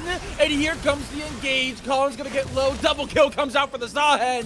And again, it was looking pretty good until it collapsed around them. And that is gonna be Dorado putting the foot to the gas pedal, not letting go, and finding so much out of what looked like a losing position. And now they're gonna look towards the Drake. They get the tier 1 on mid. Kali is still holding it down up on the top side. It is looking all aces here for Dorado. Its bleakest moment at the day's darkest hour. Loveless showing up prime with this ulti available. It was phenomenal. The Varus ulti, locked them in a perfect spot, and the angle was phenomenal. It was hit onto 4 plus the clone, and so the damage coming from Syndicate into their own team was so good. CJ Lopez was just able to free fire, as well as Manaxia, with the very nice usage of the cleanse from Loveless as well, just keeping their AD carry alive and free firing in that fight. Now we are here. It is dead even gold. The mid tower is gone for both teams, but this Yunara is so strong, as well as a Zahen working towards that second item as well. And I'm curious now, the confidence level, Soren, of Syndicate, they gotta be waning. You're up so far in this game after such a humiliating and rough game number 1 to then let it fall away in 2 team fights in a row. That's gotta be painful. You gotta, like, the mental fortitude to come back from that. Yeah, it's gotta be a little rough in the mental category. I mean, I'm not comparing in terms of skill level, because obviously that's insane, but it does kind of feel like created Prime the T1. It kind of feels like Prime T1, where they could be down and out for the entirety of the first half of the game, and then suddenly, like, just 1 or 2 players finds the right angles, and suddenly a team fight is swapped, and then the game is back on and in a winning position. Okay, Manaxia. Oh, yeah, Sean, you have to run away. Do not let Yunara free fire. It's not going to end well for you. But yeah, just like that, in the course of what, maybe a minute and a half, 2 team fights play out, and that lead that they've built so long, almost 20 full minutes building up, is now just sullied and gone away, as Dorado are now looking to not just close the gap, but take the lead for themselves for the first time this map. Yeah, I mean, critically though, there have been absolutely, like, no interaction in this top side from anyone else, as now, as I say it, the caster Curse, Soul of Ghost is here riding in on the wall. All Gucci now trying to find another play onto Kali G, but the Soul is taking so much damage and not going down, as All Gucci trying to find their way to make this play, but it doesn't think there's any damage coming from this Talia or this Orange so far, as the flash forward from the Talia is trying to do the damage, but the tentacle slam will go wide, as the whole team of Dorado is here, and down goes the top laner. The only price being the potential loss of this mid lane tower, which would absolutely be worth it if her name is All Gucci. And I think for Soul of Ghost, it's concerning how much damage you're doing, but they did rush the Ceres first. We see CJ Lopez now finds the Nautilus. Yeah, Collin's going to be able to drag themselves out, but Lopez is going to try to go back in, and that's going to force out some CC from the Varus, and that is going to end up being a few bits of trading of utility and some cooldowns, but nothing too crazy as everyone backs away. Baron is up. I don't think we're in a position where Dorado could secure it easily, but maybe if they wanted to try to go for an angle here, I could see a turn, but also at the same time, we do still have Drakes in play, and obviously they are technically 1 Drake down, despite the gold being in a pretty good spot and them feeling very equal. They are down 1 Drake, so I would not be surprised if Dorado just want to play it safe, try to get some vision down, and try to go for this Drake to level out truly across the board. I think this might be the situation where if Syndicate do not contest this next dragon, it is going to be really difficult for them to come back into this one. I think they're still very strong at this moment, but with the Yunara scaling into the game as she is, with all the support from the Renata, it might be very hard, but Call of the Forge got onto the Varus. Flash gonna still get hit by it. CJ Lopez going forward, and it will not be enough. Manaxia takes the 80 carry down, but on the top side, it is just more fighting. Cyclone 1, Cyclone 2, but now finally the popped shield of the Serap's Embrace will keep Solo Ghost alive, but not important. That is the wrong way to flash. Your base is on the other side of the map, of the Wukong trying to walk this one away. Mission impossible for the Syndicate jungler. It looks like it might be impossible indeed. We'll be able to use the clone to go over. The pop back will keep them engaged in the fight. Solo Ghost now might have spelled their own defeat, but it will not matter. Down goes the Wukong, and it will be a 2-for-0 across the map with a lot of summoners blown. And now Dorado Gaming, they're just trying to find more members of Syndicate here. Sean trying to find a way to push his wave out, but has no way of getting to the wave, and on that ward, CJ Lopez now will find the Varus, or the Victor, sorry, no flash. Oh my goodness. Yeah, and at this point, it's just about staggering them out. Just stagger the opponents. I mean, Drake's going to be up in 15 seconds. As long as you can keep it a 4v5, 3v5, they're going to be in a good position. Oh God, they don't die. They never die. But they just keep running it down. Okay, that is just going to be everyone done dusted. Who needs to stagger when you're able to kill them all? they I'm are surprised able to people are find essentially the ace, and that is going to be Drake. They're going to level it out. I mean, there is a position I here don't know. because of how long the time. I mean, also timer. They could just recall and go up to Baron if they really wanted to. It's still 15 seconds on the Potentially Conveyable could Cup. for sure. As we see now, the lull. We are back in a lull for probably 30 seconds before someone decides to step up again. I gotta say, Dorado Gaming definitely doing a good job of coming back into this one. They were sure were down, and unfortunately, I think with a couple of bad fights on that bot side, it has gone a bit to the wayside for Syndicate. But I want to give credit to Cali G doing a good job despite me not liking their build.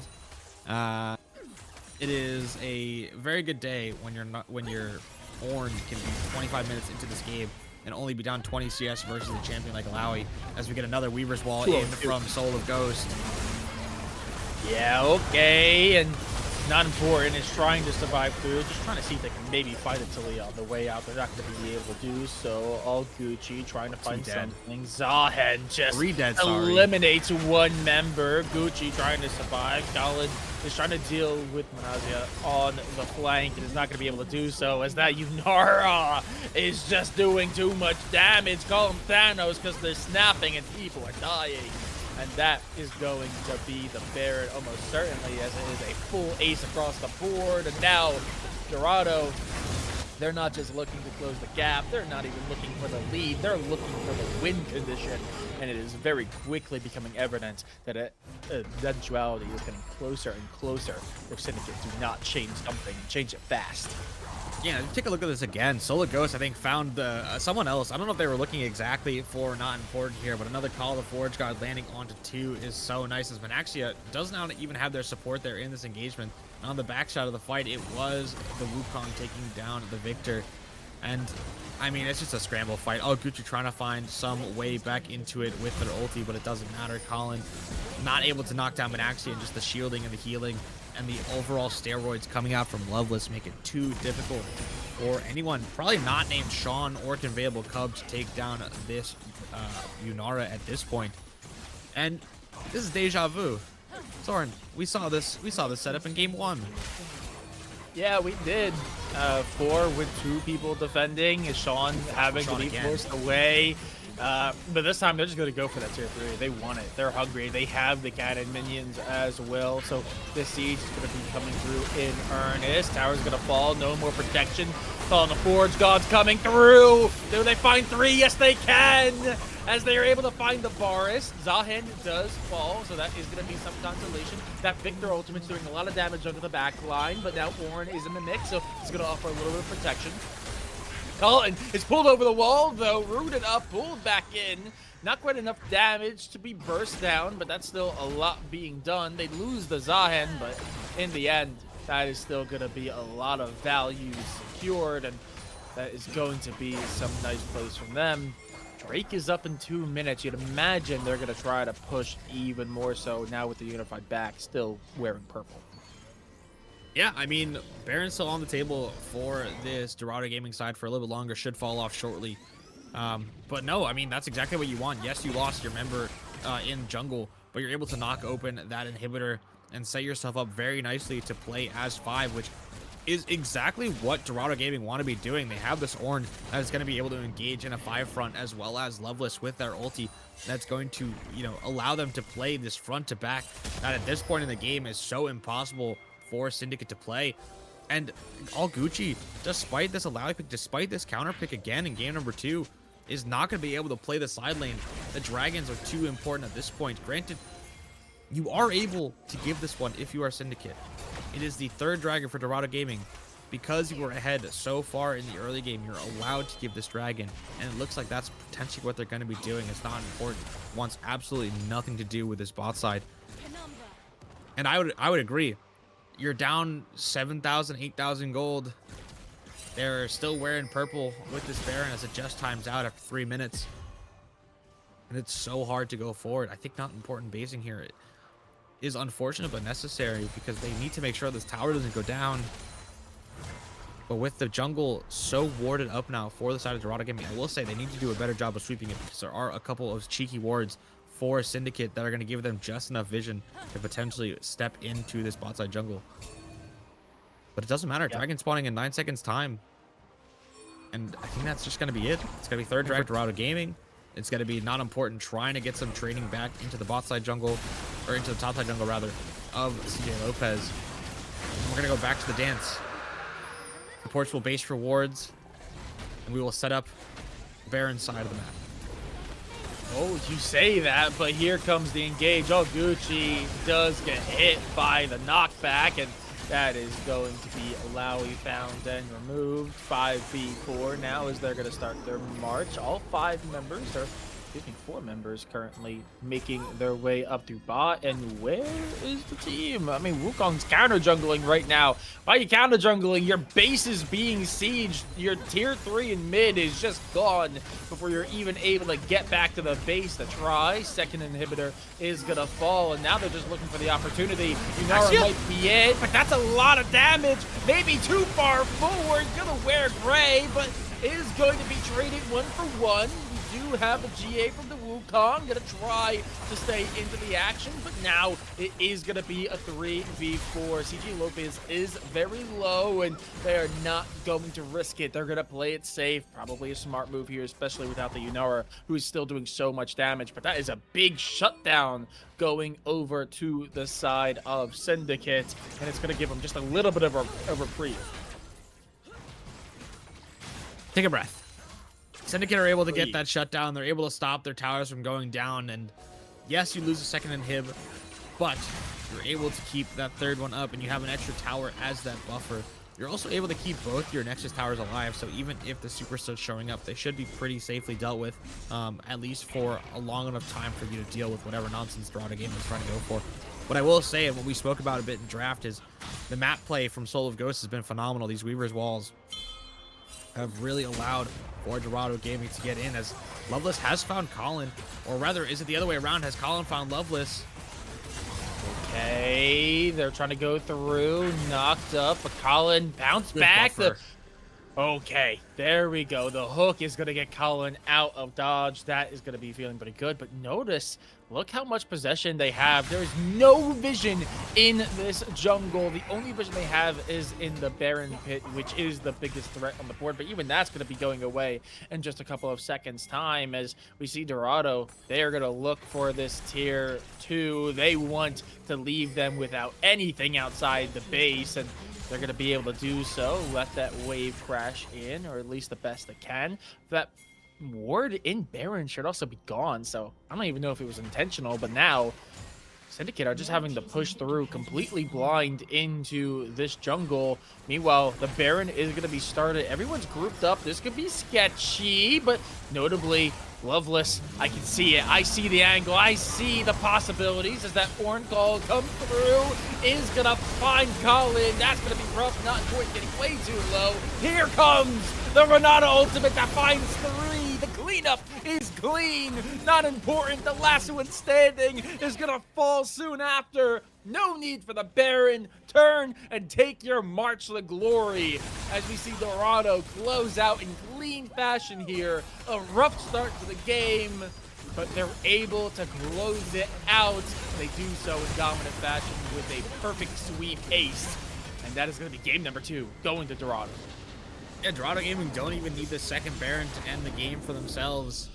Very nicely well done for this blue side here to come back from what was looking like a very tough game for themselves. As well as, I gotta give credit to Loveless, making me eat my words, saying that I didn't like the Renata pick, finding some massive uses of the ultimate there. And yeah, I mean, Dorado Gaming looking very strong after this game number 2, as well as that game number 1. I mean, you said it before that if this game looks as dominant as it did in game 1, then it's going to be super hard for Syndicate. And it's only 2 games in, and the backs are against the wall. We talked about regular season going to 3 games, but I'm finding it so hard to find the positive things to say about Syndicate. Yes, you had the couple good moments in the early game, a couple good engages and fights in the bot side, but you weren't able to push in top with the counter pick from Gucci. You weren't able to capitalize on the lead that Not Important had. Sean was a rock in that mid lane, and the bot side was creating so many different advantages for you. Yeah. I I don't know. I really think a lot of this win is going to have to go to Cali G. I know you called out Loveless, which I will absolutely say I was wrong too. I specifically said, I'm like, I don't know how much value this ult's going to get. And I was proven immediately incorrect. Um, but I really think a lot of the praise has to go to Cali G. Not only did they keep their lane opponent, which is one of the biggest lane bullies in the entire game, in a pretty good matchup and or in a pretty good state.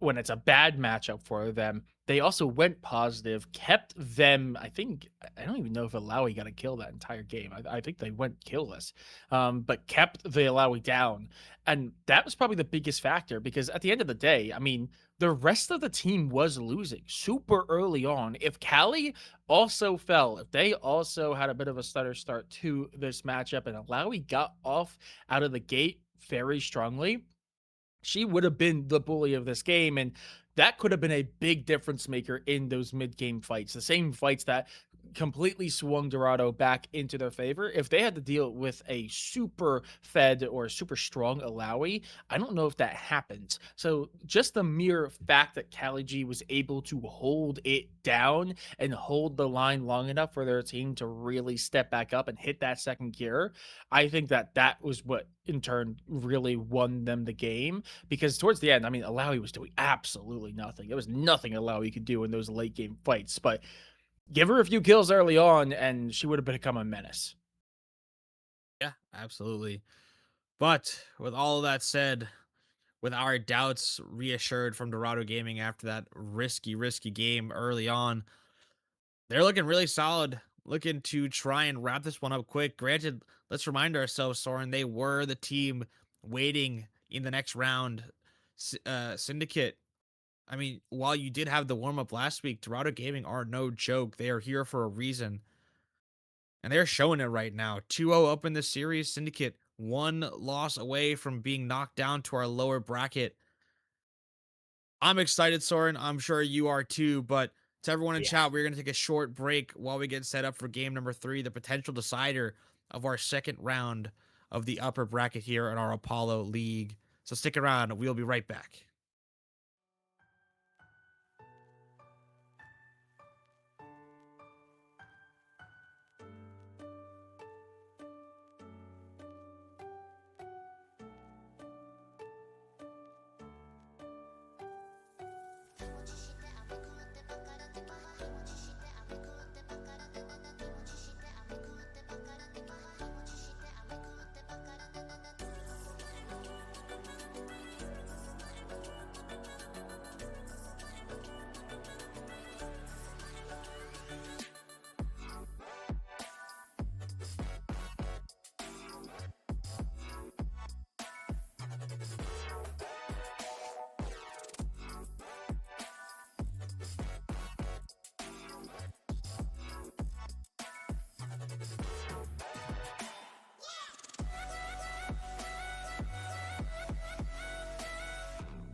Welcome back, everyone. We are here with the draft for game number 3 of Syndicate Sean's fan club versus Dorado Gaming Iota. We have gone through the draft bans, and Dorado Gaming have kept their 80 carry bans, as have Syndicate. Syndicate have kept their entire ban phase the same. Dorado Gaming have changed their Jarvan ban previously to an Oriana ban. Yeah, I So I'm mean, curious exactly what the maybe see it. plan is. Yeah, maybe we see J4 early here. I mean, they are going to have the first two. It looks like Ari is going to be the selection. You imagine that's going to be the mid lane matchup into the Aurora. The Aurora top is a thing. Have we seen Aurora in the bot side? I don't know if I feel like that's a little bit too short range, but I mean, at this No, point, she goes why to the not? top side, Soren. Yeah. Oh, She I goes know, top. but who knows right now? I wouldn't be surprised if She probably someone's could go bot. I wouldn't be surprised if um someone's done it.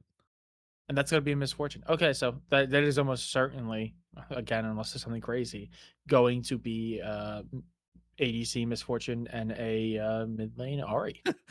Don't you love the meta that we have to question that the Yeah. misfortune might not be bot lane for whatever reason? Um, but I am curious as to, I mean, this is more of a me thing, but I'm curious as to why it was that Dorado Gaming was banning 2 of mobile 80 carries and then also banning Jarvan. 'Cause typically, you would let the immobile 80 carries through and just pick the Jarvan. I'm sure we'll find the answer to that eventually. MB will say to my ear when you get it in the chat. Um, but oh, it looks to be Nocturne. Perfect. Don't even need Okay. it. But so Okay. I guess then a nice Oriana ban from the side of Dorado Gaming. It is a solid duo, but paired alongside the Aurora, it is also good, being as Aurora can get super close in the Nocturne ulti with the lights out. As interesting Braum pickup. It is technically an answer into the misfortune. Um, and it is, I guess, nice with a Nocturne who is very auto attack heavy. But I feel like there's got to be some answer for Dorado Gaming here into the Braum. A lot of people decide to go potentially for like mages here in response. It is a little bit crazy to say out loud, but I think Brand would be really good here for the side of Dorado Gaming. I know they have a lot of AP with the Ari already, but Nico is going to be the lock for the time being to pair alongside that misfortune. Okay. Yeah. Right now, pretty safe. I mean, we're seeing some presence here. I mean, I think last match, or maybe it was in the first one, we saw both the Braum and the Nico get played through the ban. So both of them being let through here, both of them being picked up, as we see a little bit of a change of focus, more focus Even towards the Dorado don't. possibility Oh no, wait, no, that's APC, ADC, sorry. Yeah, and that's Mel APC ban. My bad. My bad. My bad. yeah, yeah. Yeah, no, definitely Mel APC. Um, I mean, in in theory, that could be Nico support. It should be Nico support. No, it should be Nico support. I don't think it goes anywhere else unless there's a weird jungle pickup. Um, I completely forgot about the Ari. I won't lie. I was sitting here being like, it could be okay, on hit Nico top for the love of the game for no reason whatsoever. yeah, But no, probably not. Mundo is going to get locked in here for Dorado Gaming. It is nice into the Nocturne. The Nocturne really only has one CC ability, which is that Fear Tether. Granted, alongside the Braum, it'll be more easy to break the Dr. Mundo CC shield, but they will have to obviously be linked up for it. And when it comes to dueling, the Mundo is going to be super strong versus the Nocturne. And it's not unplayable for not important in this matchup, but it is very hard. The question now is the Mundo going to stick in the jungle role or is it going to go top? And Syndicate tried to ban a bunch of blind top laners away. They banned away the Cassante, they banned away the Scion, and they still aren't sure as to what they want to play in this top side. Or they aren't sure, sorry, what Dorado Gaming are going to pick. It's a little bit scary because All Gucci has had counterpick in both matchups so far tonight and has unfortunately not been able to get it done in that top side.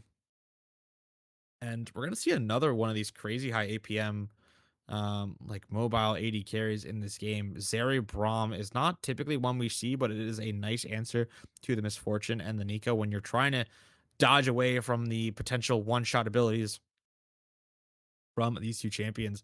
Zeri will for sure be nice. And now to see how Dorado Gaming winds up this composition. Is it going to be Mundo Jungle or top? What will they pick? Yeah, they have the flexibility here. R5. They know it's gonna almost certainly be that Renekton top lane unless they do something crazy and put Renekton on mid, which they in theory could do, and that is It's Malphite going Jungle. to almost Malphite jungle. I think We so. It I could be Malphite Jungle, it could be Malphite top. Unsure. Yeah. I mean, yeah, the it could be either. I'd It's probably imagine no. It's probably probably Mundo the Jungle, Malphite top. Mundo? Yeah, I was gonna say it's probably We'll find safer out. into the Renekton. It We will feels like find it's a out. little bit safer into the Renekton, and I think Mundo would get pretty good value because, like you said before, there's really not too much CC or hard CC on the side of Syndicate right now. So a Mundo jungling that really is uh, able to kind of walk freely as he wishes without having to worry about losing that CC immunity very often is going to be very, very dangerous. As opposed to just keeping him up on the top side. So I This is would probably Malphite imagine top that's with yeah. Iceborne Gauntlet and into full armor. I hope Kali G doesn't go Sunfire again. Again, if you are worried about wave clear, just buy a tier and you'll be fine. Um, yeah, I mean, we'll find out shortly, but we could start more easily probably taking a look at this blue side comp and take a look at what Syndicate are rocking with for their potential decider. Right at top, Nocturne jungle with Aurora mid, and then a Zeri Braum bot lane. A bot lane that is fairly, solid. You do get 3 procs, I believe. Or no, you probably just get 1 proc of the Braum passive per Zeri Q, but then you can also auto attack cancel it with the auto from the Zeri.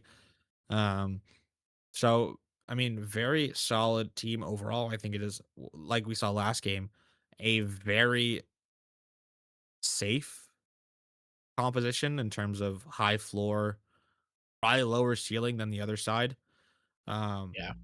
but I'd argue they have much more mobility and much more playmaking potential than they had in for sure game number 1, but probably less than they had in game number 2. So curious to see how they're going to navigate this game. Not important as well. Critically, is not able to duel as well on the Nocturne as they were going to be able to on that Wukong, and so it's going to have to be a different play style, especially considering again you don't have as much CC capability on the spot side with Zeri Braum as you did with the Varus and the Nautilus. Critically though, the difference on top, all Gucci on this Renection will be able to set up 4 ganks for both Sean and CA Colin um, with this Renection, and we're gonna have to see if Syndicate are able to capitalize on this. But after that game number 2, it's got to be so hard to mentally reset and go into this game. Yeah, I personally also, I mean, except I don't know how many times we've discussed it because Nocturne doesn't come up a crazy amount of times. I am personally not a big fan of Nocturne. He feels like one of those champions where if you do not hit the exact right circumstances where he can find a lot of value, he kind of just walks behind and tries to find some hits but struggles to do much damage in the terms of the overall fight. I really think it's a hit or miss champion. I struggle when teams pick the Nocturne because I really am not the biggest fan of seeing it get run into. But I mean, paired up with the Renekton, if you can get a really good engage, I could see it finding a lot of value. But if we want to take a quick look on over at the red side, as we do finally see a side swap, it is going to be Dorado in this lineup. I mean, we have not gotten the confirmation yet on what that top and jungle situation is going to be, but we'd imagine that that mid to support is going to be the case with the Ari.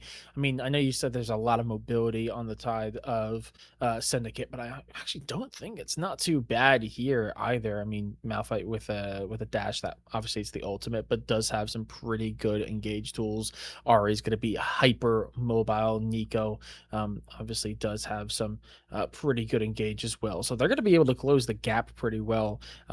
If they can just lock down one member with some good CC's chain, which they very much do between Nico, Ari, and Malphite, no matter how mobile they are, if they get hit by one of those abilities, some of their key members could just absolutely get blown up by this side. And that's not even to mention the fact that you're going to have Mundo again, who I am really worried about, because again, there's not a lot of CC on the side of Syndicate, so they're really gonna have to focus fire him down. If they use some of their early cooldowns, some of their early CC, and it does not land on the Mundo, this Mundo might just go a little crazy.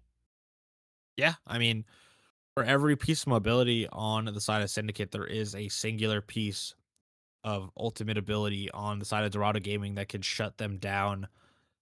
I will say though, the one thing that I fear all the time when I see comps like what Dorado Gaming and Iota have is the patience to wait for the ultimate abilities. Soul of Ghost ulti will be up pretty much constantly with its Ari, but the patience comes when you're waiting for the bullet time, when you're waiting for the pop blossom from the Nico, when you're waiting for the unstoppable force from the Malphite. It is the type of mistake that can lose you a game and can flip the momentum of the entire series. This is the most important part. I feel like if Dorado Gaming can get it over the line in this one, it will have been a complete and utter confidence booster for them moving forward in the playoffs. As you said earlier on in this series, it's not how you start a series, it's how you finish it. And I think in a composition like this, when you're playing with such a direct style, I'd say, with the press R composition, you need to play it right. And I know that sounds really dumb to say, but there are a bunch of different ways to play it. And if you try and win individual matchups, but don't team fight well together, it doesn't look good. So you need to make sure that when you're playing your Malphite ultis, your Nico ultis, they are in sync together, and you use them for the objectives, not for random fights around wards or a random mid wave because you think, oh, I can kill this guy. It needs to be deliberate and it needs to be intentional. And if you're able to do that, the sky's the limits. Yeah. The macro and the shot calling has to be pretty darn clean to close it out. But that's exactly what they're going to look to do in game number 3. We are obviously going to take a quick break for Spectale to let it do its thing and run its course. And when we are back, we're going to be jumping right into game number 3. It's do or die for Syndicate. Give us a few minutes and we'll be right into that game.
We are 3 games into this best of 5 series. Dorado Gaming Iota sit 2-0 in their favor. Currently trying to wrap this one up in 3 games. But Syndicate showed some heart in game number 2, despite the unfortunate result of that game. They are here back on the rift with another solid composition. We got some dancing going on in the ball lane. Let's remember, back to game number 2 a quick time ago as, yeah, okay. Very, very No honor. BM No honor. from Colin there. No honor. The Renekton remember. also up on top side. Oh, awesome. That's true. I mean, they were Okay. fighting. They were just fighting. But now, Syndicate trying to get themselves back into the series, down 2-0 for sure, but it is definitely not uncomebackable. Yeah, some trading in the mid lane. Ooh, very nice damage. I do believe it would have to be the first reverse sweep of the playoffs as well. So it would take a lot, but it would be a historic one. It would be the first reverse sweep in the Revival's history. But I have to wait and see. It's going to be a long way to go if that does end up becoming a possibility for them. As we are seeing the 2 junglers go through their careers. Nothing too crazy for either one. I think this is actually the pretty bang average start for both of them. Not important is doing some weird things. Nocturne starting Raptors is fine. Nocturne going Raptors red is really weird. The whole point of starting Raptors is that you're able to get your respawns back in time, so that when you do the crab, you can go back to the side that you started and just hit both camps as they spawn, and then go right into your base. But Nocturne is doing look at this.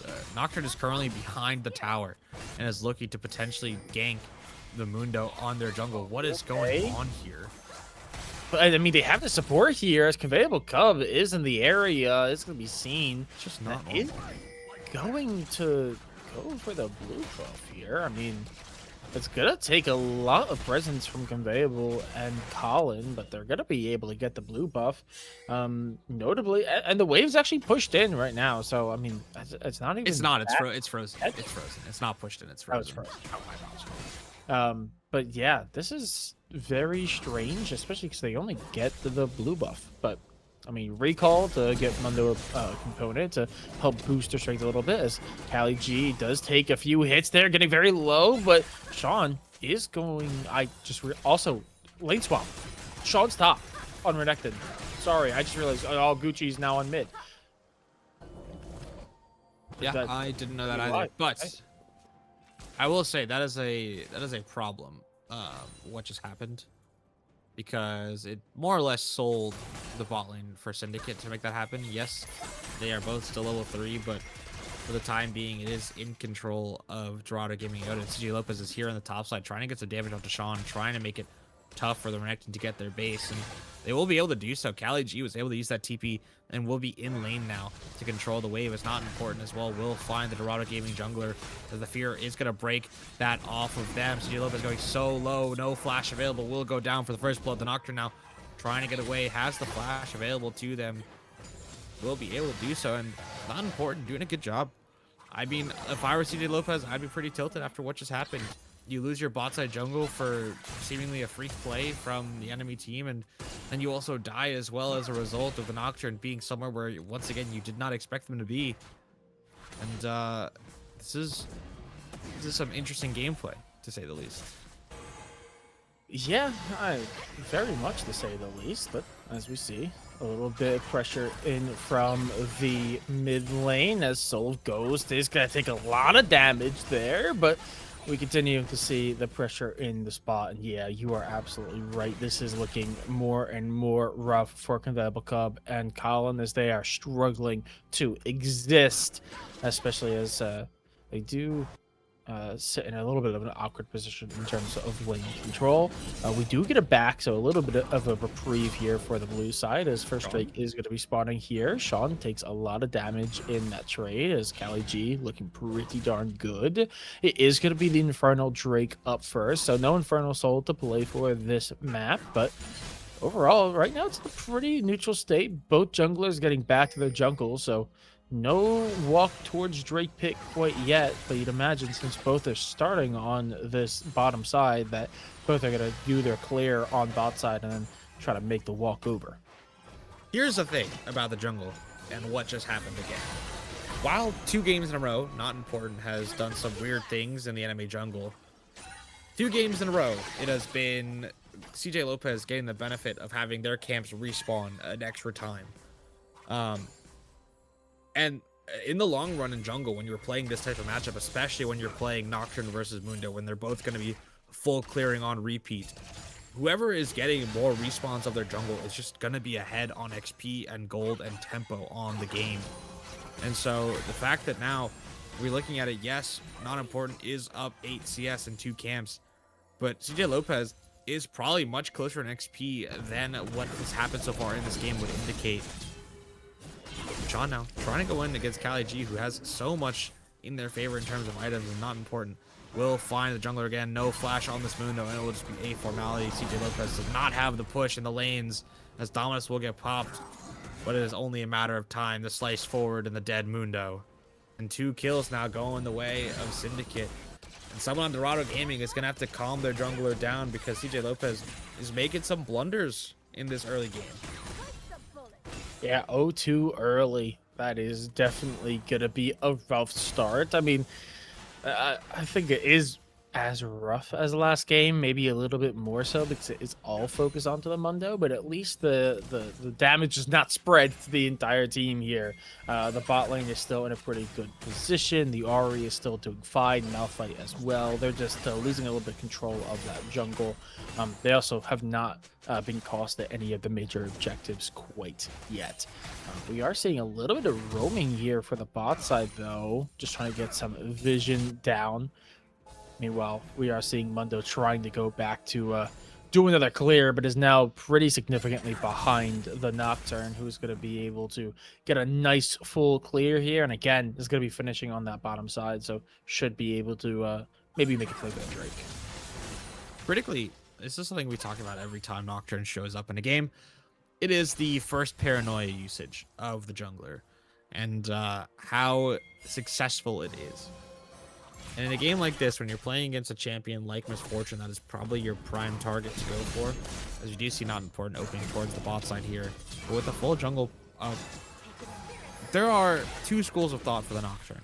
There are the types of Nocturnes. I've heard this in terms of Blabber and Inspired, where they use Nocturne ulti very differently. Blabber is the type of Nocturne where when he hits level 6, he will use his ulti within 60 seconds and someone will die. It'll either be Blabber dying trying to make a play or someone Blabber is ulting making the play. Then the other school of thought is the way Inspired uses it, which is you hold your ulti the entire time so the enemy team is not confident in a single play they make without knowing exactly where you are. And so I'm curious to see how Not Important decides to use it in this game. Because a lot of times people will find that happy medium where they will only ulti when they know for sure it'll work. Because, I mean, looking at the members of Dorado Gaming, it is very hard to land a successful Nocturne ulti onto the laners there. You have the ulti from Callie G to get away from any sort of Nocturne shenanigans. You have the Spirit Rush on Soul of Ghost as well to get away. And then even Loveless with the clone to be able to dodge around for the Nocturne once they land on the ground is very tough, but it will look to be that Dragon finally started up now at 9 minutes into the game.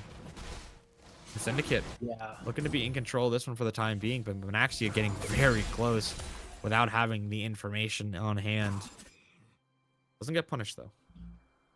No, that is going to be first Drake as well, secured now by Syndicate, who are getting a little bit of a control of the game. Now it's about 1K.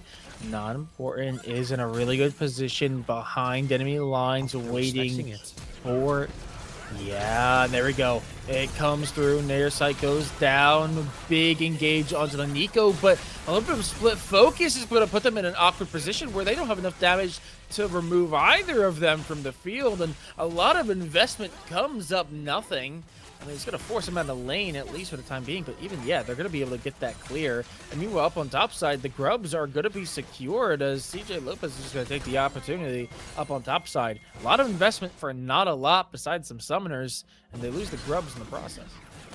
Yeah, I mean, all that time spent for that play, not important, decided that it was that they couldn't just base there. They had to make that play. They had to try and go for it. They flashed the Nico ulti, but it didn't matter. And actually, it just walked it out. Used the barrier to soak up the initial damage from the Nocturne, and then just walked that one out, which is very cool headed from the Dorado Gaming AD carry. And unfortunately, it was flash from Braum and flash from Nocturne, which means that the potential counterplay on this bot side now is so potent for Dorado Gaming. Loveless now has 2 targets to potentially land those roots on, and potentially targets as well for the ulti to land on. Look at this wave. Look at the way the Dorado Gaming are playing. It is once again frozen with their jungler pathing down to the bot side. And again, no flash on the Braum. So a prime target is a very nice turn landing from Soul of Ghost to get some extra damage onto Gucci, who once again is a unique lane partner. We got to stress this again. Sean and Gucci have swapped for this game. So now each laner playing against someone different outside of the bot lane. Available Cub and Colin trying to fix their wave. Looks to be able to do so as well for the time being. Yeah, they're going to get a little bit of control, a little bit of respite as the wave is finally unfrozen, and going to put them back on equal footing. Ari is starting to get a pretty good control of the mid lane. Top is still pretty much an equal affair right now, as B2C not important is going to be making their way over. Don't believe they're actually going to be spotted. Yeah, no. They will not, as the freeze is truly in effect. They're not aware of the fact that the Mundo has recalled, so if they were to jump in, they would not be aware. Oh no, Loveless, that is the bad time to be checking the bush, and there's not much they can do. Massive pickup there, and that is going, there's nothing Ari can do. They just have to back away as the support is found. No flash to be had, and that is going to be another kill going over the Syndicate. Did CJ Lopez base for their heart still there? Do you know? I'm pretty sure, yeah, because they based right at the end of their clear, so I'm pretty sure they went back and got heart still. Okay. I mean, that's unfortunately some poor jungle tracking from Dorado Gaming and a great play from Not Important. Just being patient enough to sit and wait for Dorado Gaming to make that mistake. I will say, between worlds. Okay. It is able to. He popped in, yeah, just an ult traded. What I will say about this mid lane here is Soul of Ghost is going to have their ulti expire in just a moment's time. They're Not Important is waiting in the wings. Okay, getting a little sketchy. Very low in mana, too. Meanwhile, Nocturne is still in effect. And were they able to snipe it? No, they were not. Okay. So they sit by mid. They're not able to find the angle. And then they try to sneak away the red buff, and they're unable to do so. So they'll get a bit of vision out of it, but nothing too much else. Meanwhile, Kali G now taking a lot of damage from this Renekton. Yeah, I mean, I'm surprised Not Important is weighing so much in on trying to just sit around mid. I feel like, I mean, I guess their clear is okay. Their respawns are on a good timer, so never mind. Get on them. I will say though, these mid laners are playing their champions a little bit awkwardly. I feel like in the first 2 games, Soul of Ghost was very active when it came to roaming around. Maybe more so on the Syndra game than the Talia game, even, which seems weird to say, right? That the Syndra is going to be roaming more than Talia. And I'm surprised that neither of these mid laners have actually left to try and impact this bot lane. They've been doing a good job of farming. Obviously, Soul of Ghost doing a little bit better with that 10 CS per minute. But it's not like Gucci is that far behind. It's 2 waves of difference. And in that sense, that's not that big at all in the grand scheme of things. But depending on their buys, I mean, it could potentially be different, but both mid laners having their full items completed, and now CJ Lopez on the spot side with a lot of time before they need to be back for their camp respawns. And I think they're just going to help try and clear out wards on the spot side and get the wave in. Yeah, no, we'll start up the dragon, actually. was gonna say we're seeing a lot of positioning down here, even from Syndicate. But I mean, they're just gonna back away. They're gonna give it over. They know it's gonna be just 1-for-1, and I think they're happy to take that trade. It is Hex Tech, so I actually think that's a pretty even trade in terms of Drakes as well. Hex Tech for the Infernal. I almost think maybe Zeri would have I would argue Hex Tech is better. Hex Tech more. Yeah, I mean, I don't think it's like drastic. I don't think Infernal's bad, but I definitely think Attack speed and ability haste is always very nice when you get especially them with, like, combined together. But it looks like it's going to be, I can't tell quite what soul it is. Based off this map. Cloud. I believe Cloud. No, it's going to be Chem Soul. Oh no, it's going to be Cloud. Never mind. Yep. You're right. I was curious if it was still bugged. But yeah, no, it looks to be Cloud for the time being. Yeah, no. I mean, Cloud Soul is going to be very impactful with this game for both teams. Some great potential uses for both the Soul and the general movement speed around the map. As we have, as we said before, Ari, Nocturne, and Aurora, 3 champions that are both incredibly good at roaming around. CJ Lopez here as well is now going to be contesting this Herald, and unimportance already so low as all Gucci. Very nice usage of the Between Worlds to buffer the ulti, but it might not be enough as the flash forward from the mid laner of Dorado Gaming is not going to be enough. Burning down Solo Ghost, but it will not be enough as well. CJ Lopez now trying to go forward, not important, walking away with a whisker of health. Okay, Loveless is going to go for it. Yep.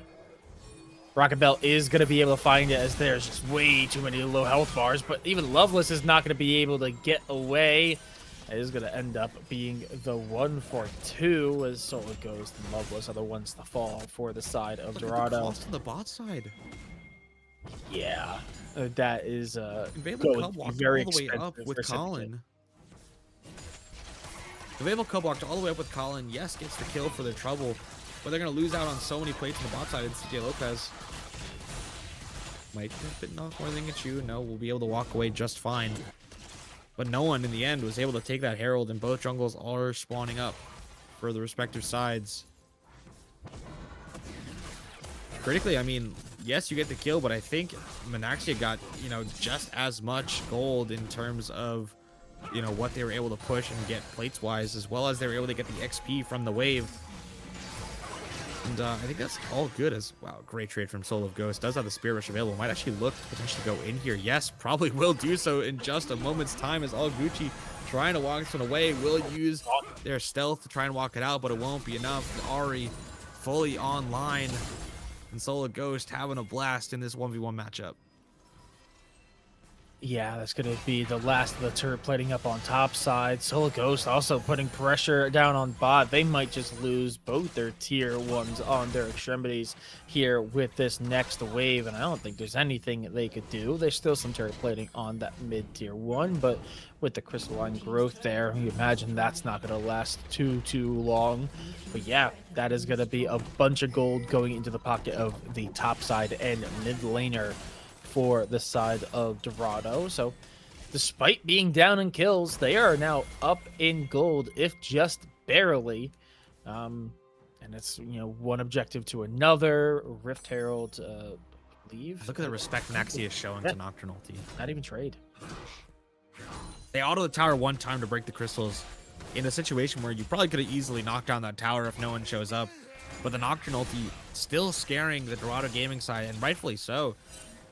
The champion is super strong. They are accelerated as well with that Hexplate finished, as well as those boots. And Manaxia, I mean, is respecting very, very, very nicely. Has those Swifties available to be able to walk away when inevitably all the slows from the side of Syndicate start coming in. And I've got to say, Cali G, yes, is playing the Malphite, but is doing a very good job of being that Stonewall in the top side.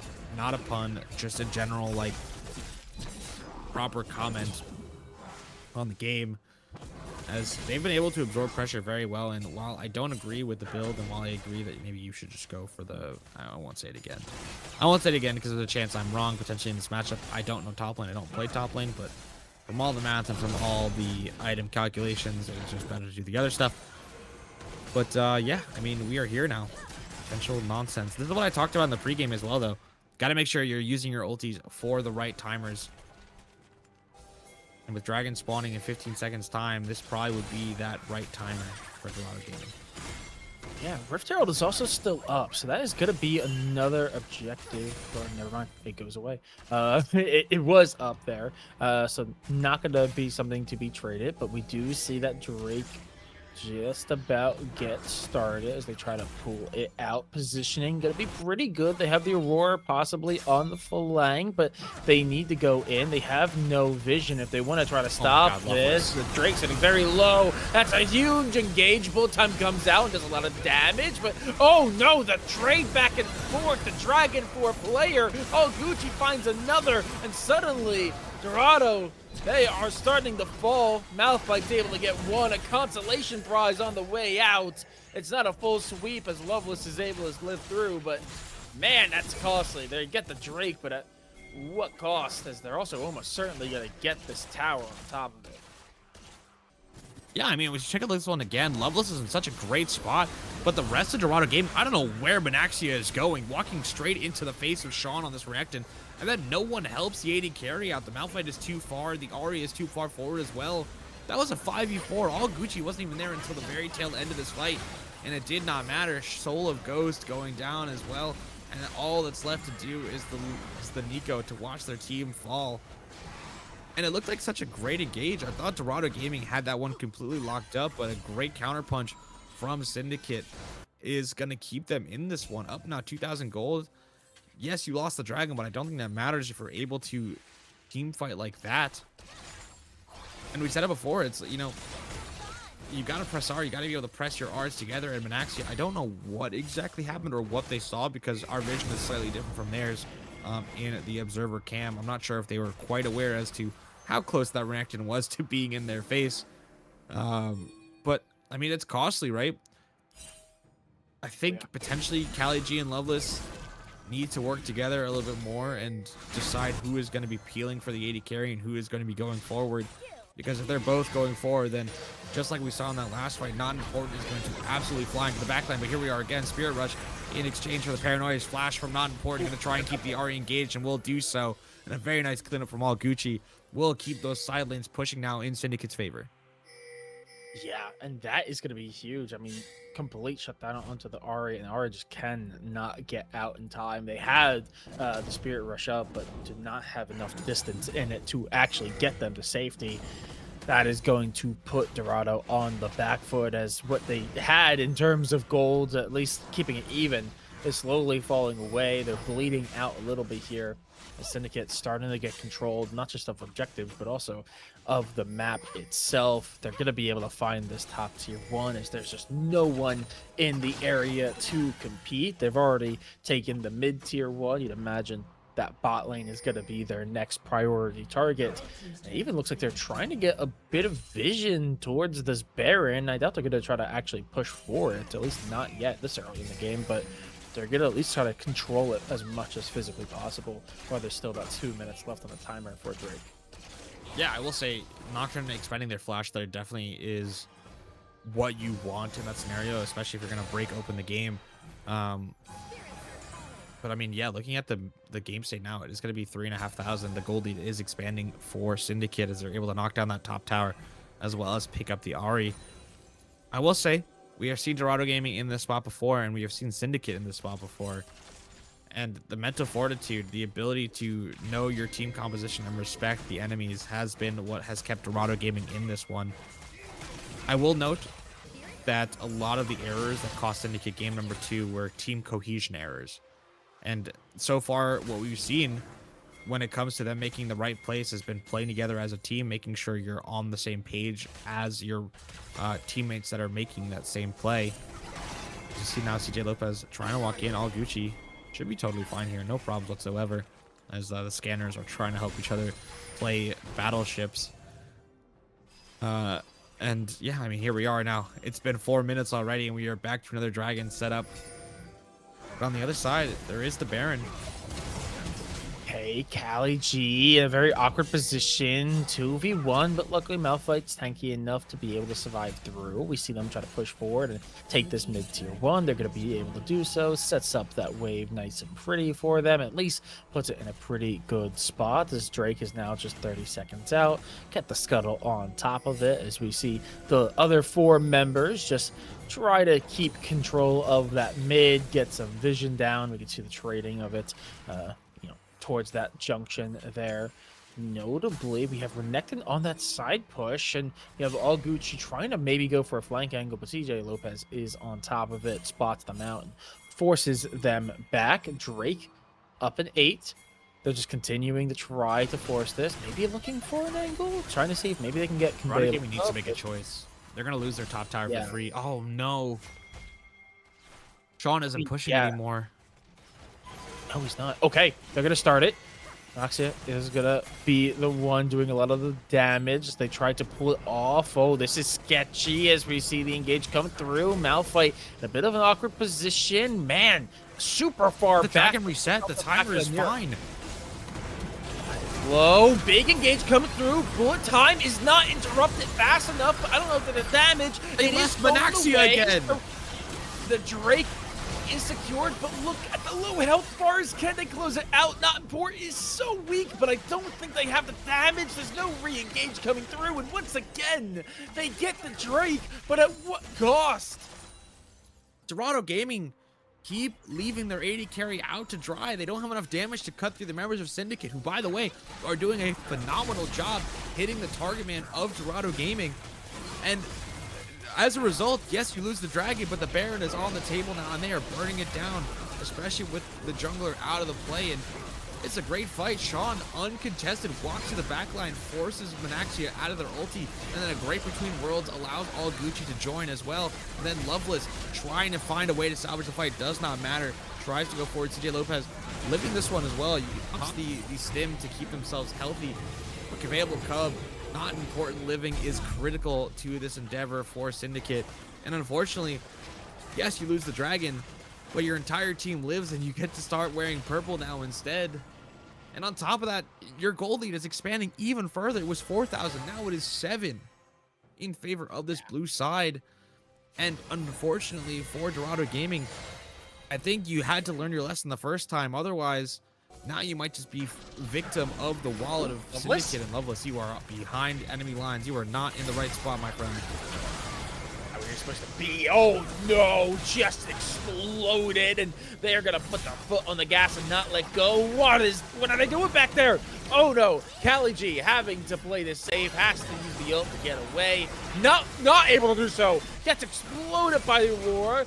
Now Soul of Ghost, very low, pops the Spirit Rush, trying to get this wave cleared, so they're able to try to the turret. Charm goes through, does land a lot of damage, but not enough to actually find a pick. And with the Baron buff, they're going to be able to deal with this tier 3. Now Syndicate look to be marching and don't look to be slowing down anytime soon, as they are going to get the inhibitor. And now they're going to back away, finally taking what they have stolen and getting back to some safety, though it looks like not even everyone's... Oh, never mind. They are going to go for the full recall. Baron buff is going to be ending here relatively soon. But man, costly for Dorado Gaming.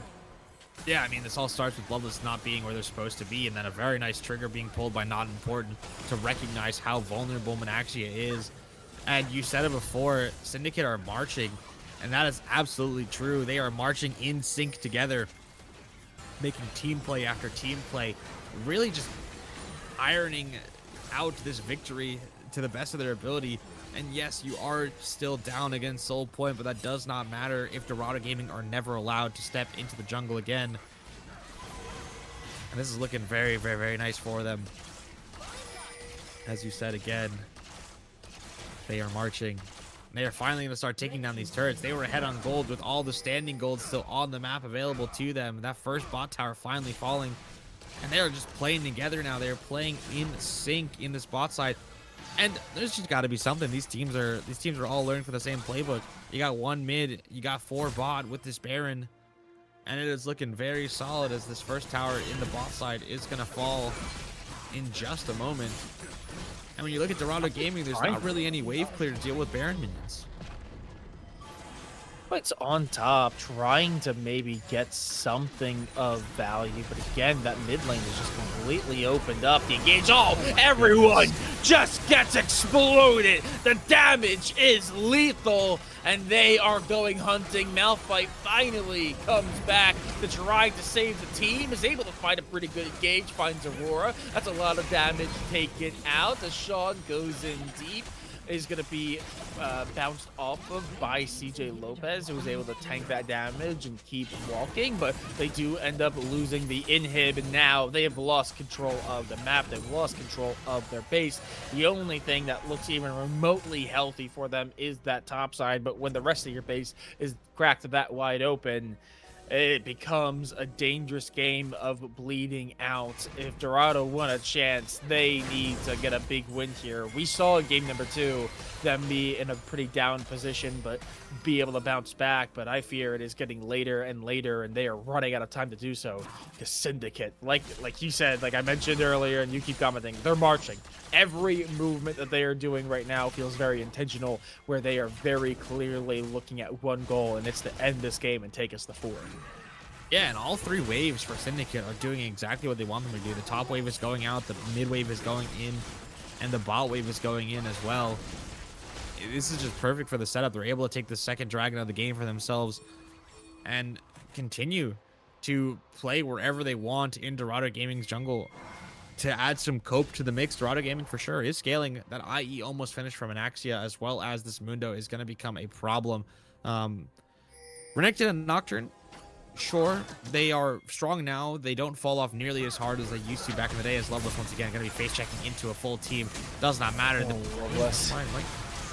Nope, it's done. Bye. Bye-bye. Hey, there goes the Nico. And now this might be the death nail. The Oh my Ari goodness, all can't Gucci. live through the Aurora. All Gucci's makes the swap over the mid, plays the burst mage, and now is bursting down anyone who steps in their way. Remember how I said that that top lane is the only thing that's even remotely healthy? Well, now it is looking like it needs some time in a sick bed, because it is looking rough, and they go hunting evermore, looking for the inhibitor. Going to be able to find it, wave to back them up. A lot of damage being done onto Monoxia. That is going to be the inhibitor finally falling in earnest. It's 5v3. Complete push back. Yeah, but oh my lord, that damage onto the Mundo, engage bullet time, but look how much effort needed to be put in just to find the one. I don't know if they have the damage to close out the fight that they started. They certainly don't have enough to save the Malphite. Loveless? But there we go. Okay, Loveless is just gone. That is rough. They do still have CJ Lopez, but GA for not important is going to make him a difficult catch, and never mind, they just... Dorado Gaming are respawning. Yeah, this is rough. Low health was though for Syndicate. This is proving to be costlier and costlier, but look, there's just no damage. Colin is tanking everything right now. Yeah, I mean, critically, they're able to knock down that third inhib. They only lose 1 member of their team, and while that entire fight was happening, the supers from the other waves were able to knock down both Nexus towers. Colin going the wrong way for the time being. No one giving them the jump until not important. Allows that Braum back into pit. Critically, though, Guardian Angel and Sterix Gage pop for both members of top and jungle of Syndicate Sean's fan club. It's going to be tough. It's a very uphill battle for Dorado Gaming. They are scaling, though. The IE completed, but 4 items in the pocket for Conbable Cub. 3.5 for all Gucci with that Seeker's Arm Guard is so difficult to not cut through. 4 items as well for Sean in that top side. The Renekton has so much health. What I will say from that last fight, what I saw, CJ Lopez is not taking damage from anyone on the side of Sean's fan club. And I mean, unless the Zeri is hitting them, there is not a single soul on that blue side that can deal with the Mundo in his ulti. And I think if Dorado Gaming are able to keep Monaxia safe for one singular fight, they could potentially get it done. But it's so hard. The wallet gap is massive. It is 11,000 in favor of Sean's fan club. Yeah, as we see Soul of Ghost. positioning Very here. close there. Okay, They have the wave in mid, two cannons to play around, no supers as that inhibitor did respawn, so that's gonna be nice. That was the longest one that's been down, so a couple, probably like a minute or so until the inhibitor down on bot is returned. But again, there's nothing protecting this inhib, and with the Baron buff, you imagine About to it's gonna start. go CJ down. Lopez. That Oh. engage doesn't find a thing. That is gonna be rough, and there goes the damage. Oh no, the health bars are low, and Dorado have been running on borrowed time for a minute now. Like you said, CJ is not taking much damage, but unfortunately for them, the rest of their team are. I mean, there is just so much. The Nexus gets low, and yeah, that's just gonna be the game. Syndicate close out map number 3, denying the sweep and taking us to 4. Yeah, I mean, very nicely well done from Syndicate. You know, they look down and out potentially after game number 2, but coming right back at it with a vengeance in this third game. The Nocturne certainly doing a good job despite the hiccups in the early game. I think this lane swap between All Gucci and Sean was a really, really big factor in this one. I think the Aurora was a massive help to this blue side here, as well as both bot laners for Syndicate were really solid. And then, unfortunately, again, for Dorado Gaming, we've been seeing this between the first 2 games, but the top lane counter pick has just not really been there for either top laner so far. And while nothing really happened in the top side, Malphite wasn't really able to have nearly as much impact as maybe you would have liked. But you were able to stonewall the Renekton, which is good and all. But unfortunately, no one was able to keep Monaxia safe. And when that happens, when your only person who's going to be able to cut through the likes of Nocturne and Renekton goes down so quickly in these fights, there's just nothing you can do. And all that's left to do now is reset yourself, go get a drink of water, and come back ready for game 4. Yeah. Absolutely. It is going to be a difficult battle for both teams. Obviously, we are looking for, I believe, the first ever reverse sweep here in this playoff coming out from Syndicate. They now have a bit of momentum behind them, but they are going up against the team that got the bye, and there's a reason for it. They're an incredibly strong team. It went the distance in regular season. Now they're looking to see if it's going to go the distance again tonight. But before we get into game 4, we're going to take a quick break, just like the players need a rest and some water and a bathroom break. So do we. So we are going to send it to a quick intermission. And when we're back, we're going to be going right into the draft for game number 4. Don't go anywhere.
Hello, everyone, and welcome back. We are back with draft for game number 4. I hope everyone enjoyed that little break, and we are ready for some more CCS Apollo action.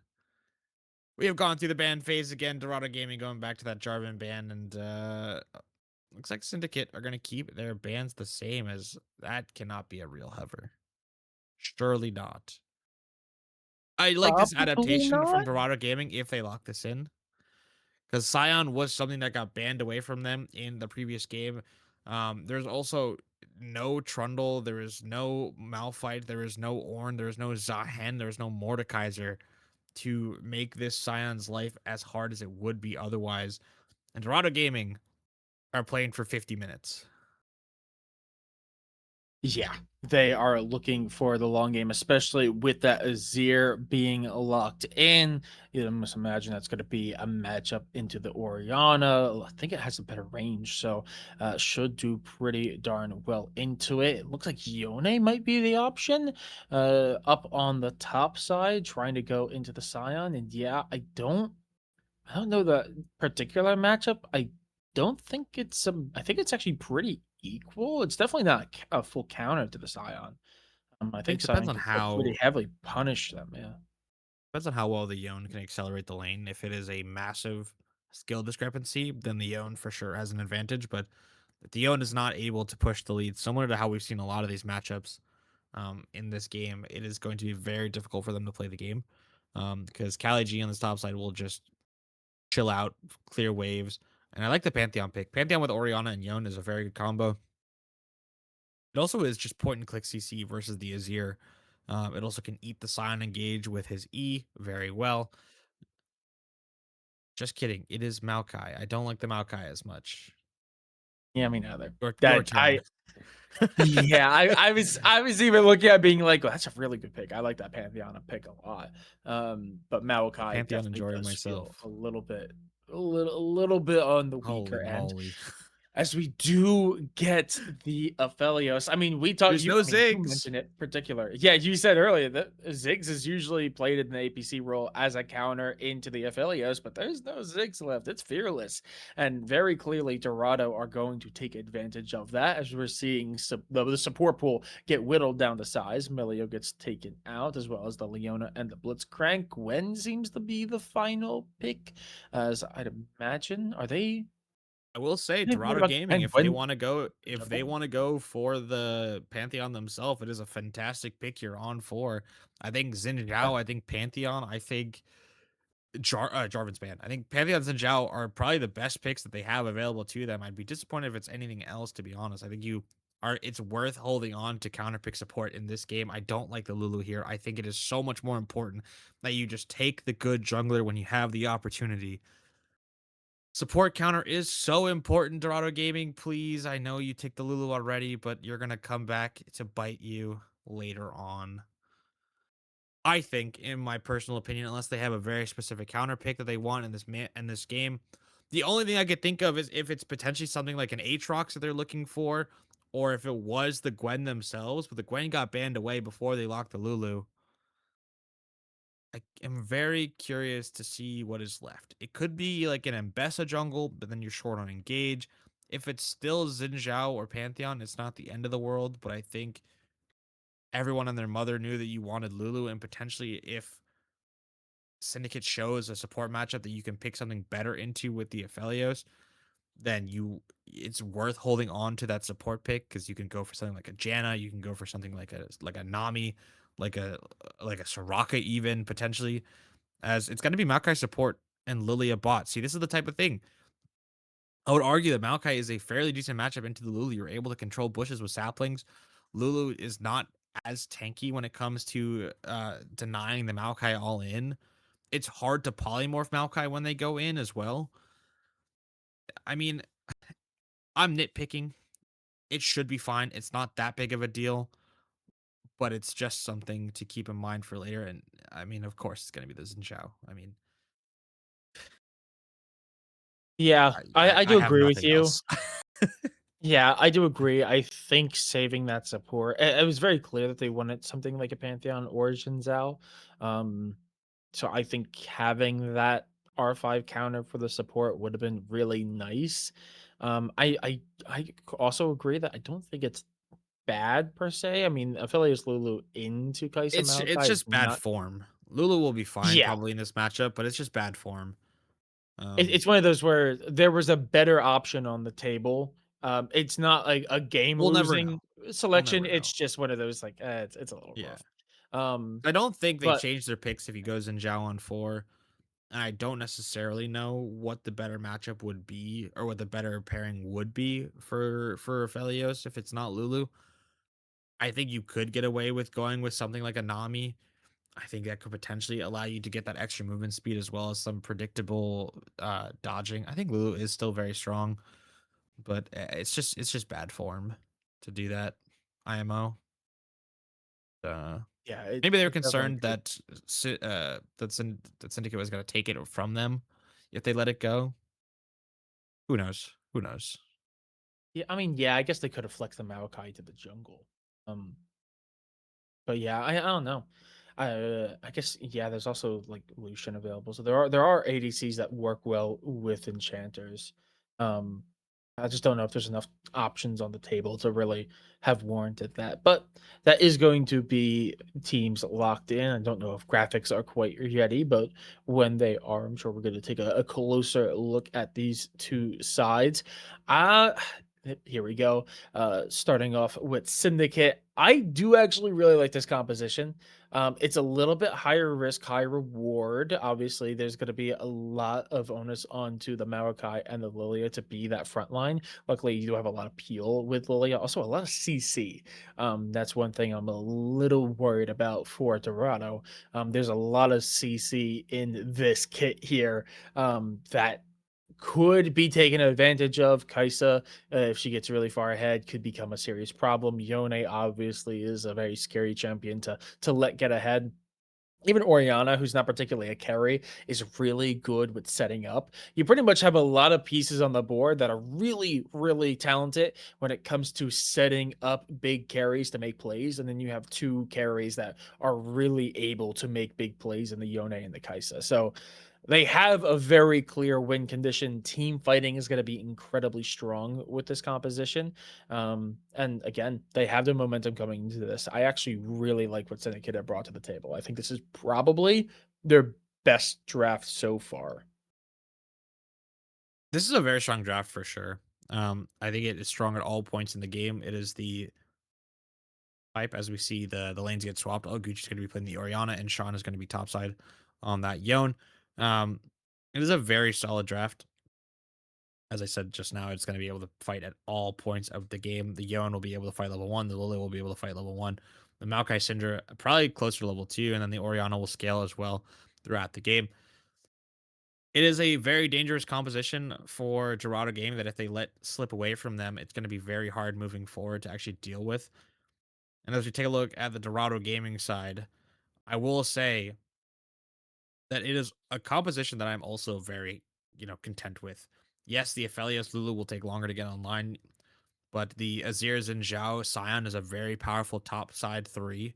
The Xin Zhao, I would argue, is much more competent when it comes to dealing with the Lilia than a lot of these jungle matchups have been so far. I think it is a difference in play style and mentality that these two junglers are going to have this game. Similar in games 1 and 2 and 3, they've sort of been playing somewhat similarly in terms of stylistically. They've been more like team fight skirmishy comps, but this Lilia will most likely be trying to do more power farming nonsense as opposed to CJ Lopez on this Zinjao, who when we saw them on the Trundle in game number 1, they were able to just absolutely outpace and gank as well as they could on that Trundle. And on this Zinjao, it could absolutely be just the case there as well.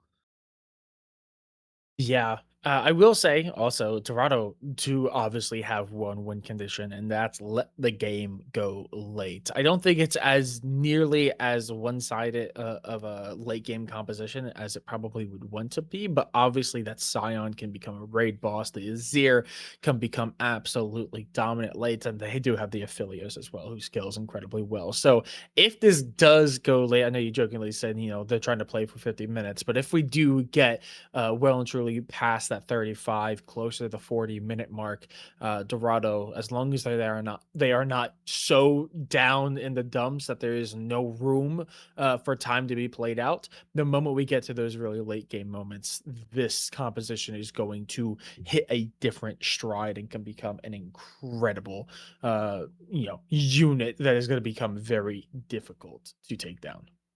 I will say Manaxia has been utterly dominant in the games where he has been on a hyper carry. That Yunara was monstrous in game number 2, and when they have a dedicated support, that Loveless has been, just sitting with the AD carry. It's been going very well. So I'm excited to see them back on this duo support role. Less opportunities to walk in and die randomly to the Nocturne waiting in the bush for you. But similarly, Yeah. Not Important has been doing some nonsense in the early games. And I want to see Dorado Gaming adapt and be prepared for it in this one to some degree, whether it's placing more wards down or being less aggressive in the bot lane to spot out um, Not Important doing these shenanigans. It's imperative for CJ Lopez's game that he's able to clear into his bot side to then support the Aphelios Lulu lane and make sure the map does not get split against them. Um, and in a game like this, I could imagine Not Important doing some Raptor into bot invade stuff, especially considering, while yes, Aphelios Lulu is double range into melee, I could see the Maokai assisting with the help of saplings getting push in the lane and it becoming a potentially contested endeavor in the bot jungle. But with all that said and with all that speculation under our belts, we're going to take a short break. We're going to get ourselves mentally prepared and physically prepared for the wondrous game number 4 that we're going to have here potentially of Syndicate and Dorado Gaming Iota. So stick around. We'll be right back.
We are on the map for game number 4 of Syndicate Sean's Fan Club versus Dorado Gaming Iota in the second round of our Apollo playoffs.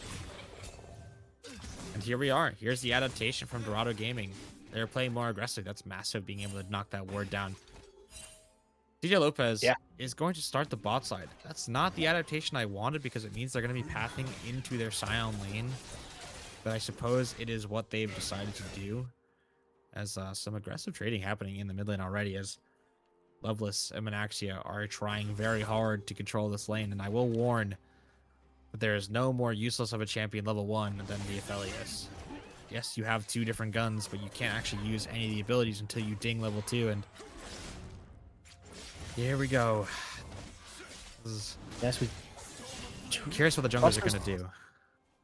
A little bit of trading up on the top side is going to balance it out. Sean actually got to take a little bit of the advantage, force out that potion early, is going to pop one themselves. And notably, that's the last one for Scion. Meanwhile, still 1 potion left into the pocket of the Yone. So they are going to have a little bit of a health advantage. So this Scion's going to have to play a little bit more carefully.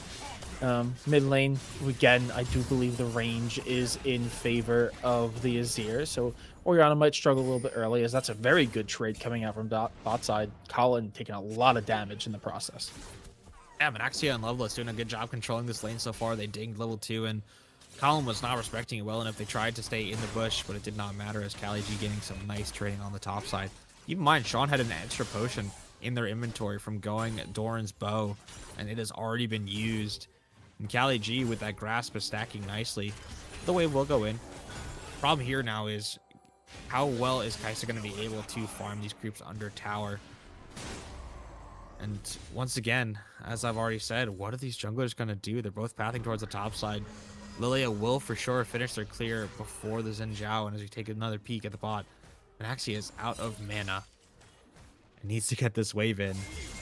And I will say, in a situation like this where the Aphelios has no mana left, yes, you ding level 3, but it is a very scary prospect to be this close to the tower when CA Colin could absolutely just snap flash W while you're mid auto, and then you take the tower aggro and get pushed back into the tower. But I'm curious to see if they have the confidence to do so. It is definitely a game-defining play to go for something like that. Manaxia with the Infernum is just going to shove the wave and back away, most likely.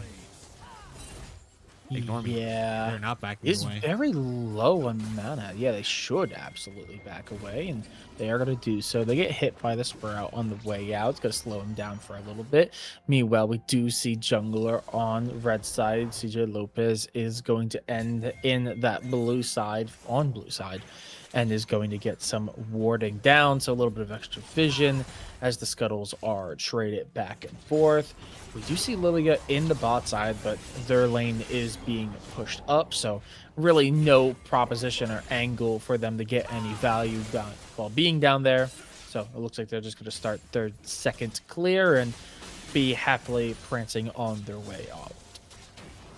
Yeah, and I gotta note, I mean, Kali G is having such a good time in this top side already. The Scion is doing a great job against the Yone, and I think it's going to be very hard to play in this matchup when you have really only one mistake to make if you're Sean, and if you make that mistake, your HP is screwed, your control of the wave is not good, and Kali G has just been doing a good job. Based went for that Ruby Crystal.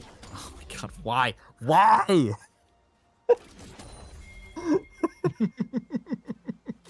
Oh my god, oh my god. Can we stop buying Sunfire items, Kali Zol?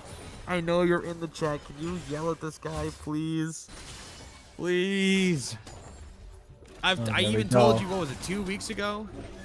2 weeks ago when you were in chat, you were like, oh, it doesn't matter. I'm sorry. I'll move on. Old man rambling. Old man yelling at the clouds. But honestly, I'm like yelling at, I'm like shaking my fist at the kids on my front lawn. But yeah, is doing pretty darn good. Is a little bit behind on the XP, but is getting to the point in the matchup where they're actually becoming a real champion and can do some real damage to Yone, who I mean, this is not an amazing matchup, especially with how close Yone wants to be. Can be pretty heavily punished, especially by that slam down. So that is going to be something to watch out for as that matchup is getting heated up. We do have first Drake, and speaking of heated up, it is going to be the Infernal Drake to start us off. Another instance of first Drake being the Infernal. And yeah, that is going to be something to play for. I think both teams are going to end up winning it, especially probably Dorado. They have obviously some really good carries, but getting a little bit of extra, you know, damage built in to all of these carries early on will help them get online a little bit earlier. It would also help give a little bit more damage to the Scion, who's primarily more of a raid boss and an outright carry. Nice shuffle. There's the Oh, shuffle, CJ but I think a Lopez. little bit, yeah, a little bit of a miss, but they cleaned it up. It's all fine. It's all fine. We saw the kill. That's all that matters. They got the kill. CJ Lopez flashed forward to get the kill, and nothing else happened. I mean, still very nicely well done from the mid jungle duo. I'm surprised that Gucci couldn't react to the shuffle, but very nicely well done from the Dorado Gaming mid laner. And the price they paid was this Lily was able to get the level 6 crab on that top side and has the Team Lullaby available to them now, but it shouldn't really matter that much as CJ Lopez will be able to get their own Crescent Guard shortly after taking this blue buff. And yeah, I mean, this is sort of where you want that gold to go if you are Dorado Gaming in this early game. It is, yes, I mean, the thought of you want it on the affiliates or the Azir to accelerate them, sure, is nice, but more importantly, this Xin Zhao is going to be your bridge from now until probably about 18 minutes or so once they start joining up with 2 items with the rest of their team. And you want that, you know, that anchor point to be the strong member on your team as you approach these first couple dragons. And I am surprised that Syndicate have not tried to go for a dragon at this point in the game. You know you get outscaled. You need to start putting some sort of pressure on Dorado Gaming to make mistakes. But I think the reason they haven't is because this bot lane for Dorado have been so good together. This Aphelios Lulu has been an absolute powerhouse. And I'm not sure if Syndicate picked this Maokai to be a flex or to be the bot lane. But I'm starting to be concerned that it is not the most comfortable thing for Colin to play. Yeah, Gonna get that flash as well from the Orianna. Yeah, it's a big in onto the Orianna. That's going to pull out the flash. It's going to be a nice little trade, especially as it's not too costly for the Azir. Yeah, I agree. I'm very surprised to see that we have not gotten at least an attempt at a Drake. I think that's more in favor of Dorado more than anything, and I think even Xin Zhao is going to be a little happy to still have that available. You'd imagine they're going to be heading towards bot side, as we do see the Lilia making their way towards top. Ultimate invested, but a little bit of a duck dodge from Callie, but the sleep comes through. He's technically under the turret, but I don't think they're going to have enough protection. No, they will not. The undead form comes through. Is Callie G going to try to do anything? No, they're just going to try to get some farm and make their way back. Do they have TP up? Yes, they will. So they should be able to get back pretty quickly. They might lose 1 or 2 CS, but that's at max. Meanwhile, we do see Drake taken. Unport did not start the grubs until just now. As I see another all-in from Soul of Ghost, but without the vision on the top of the jungle, the shockwave will be landed onto the bird.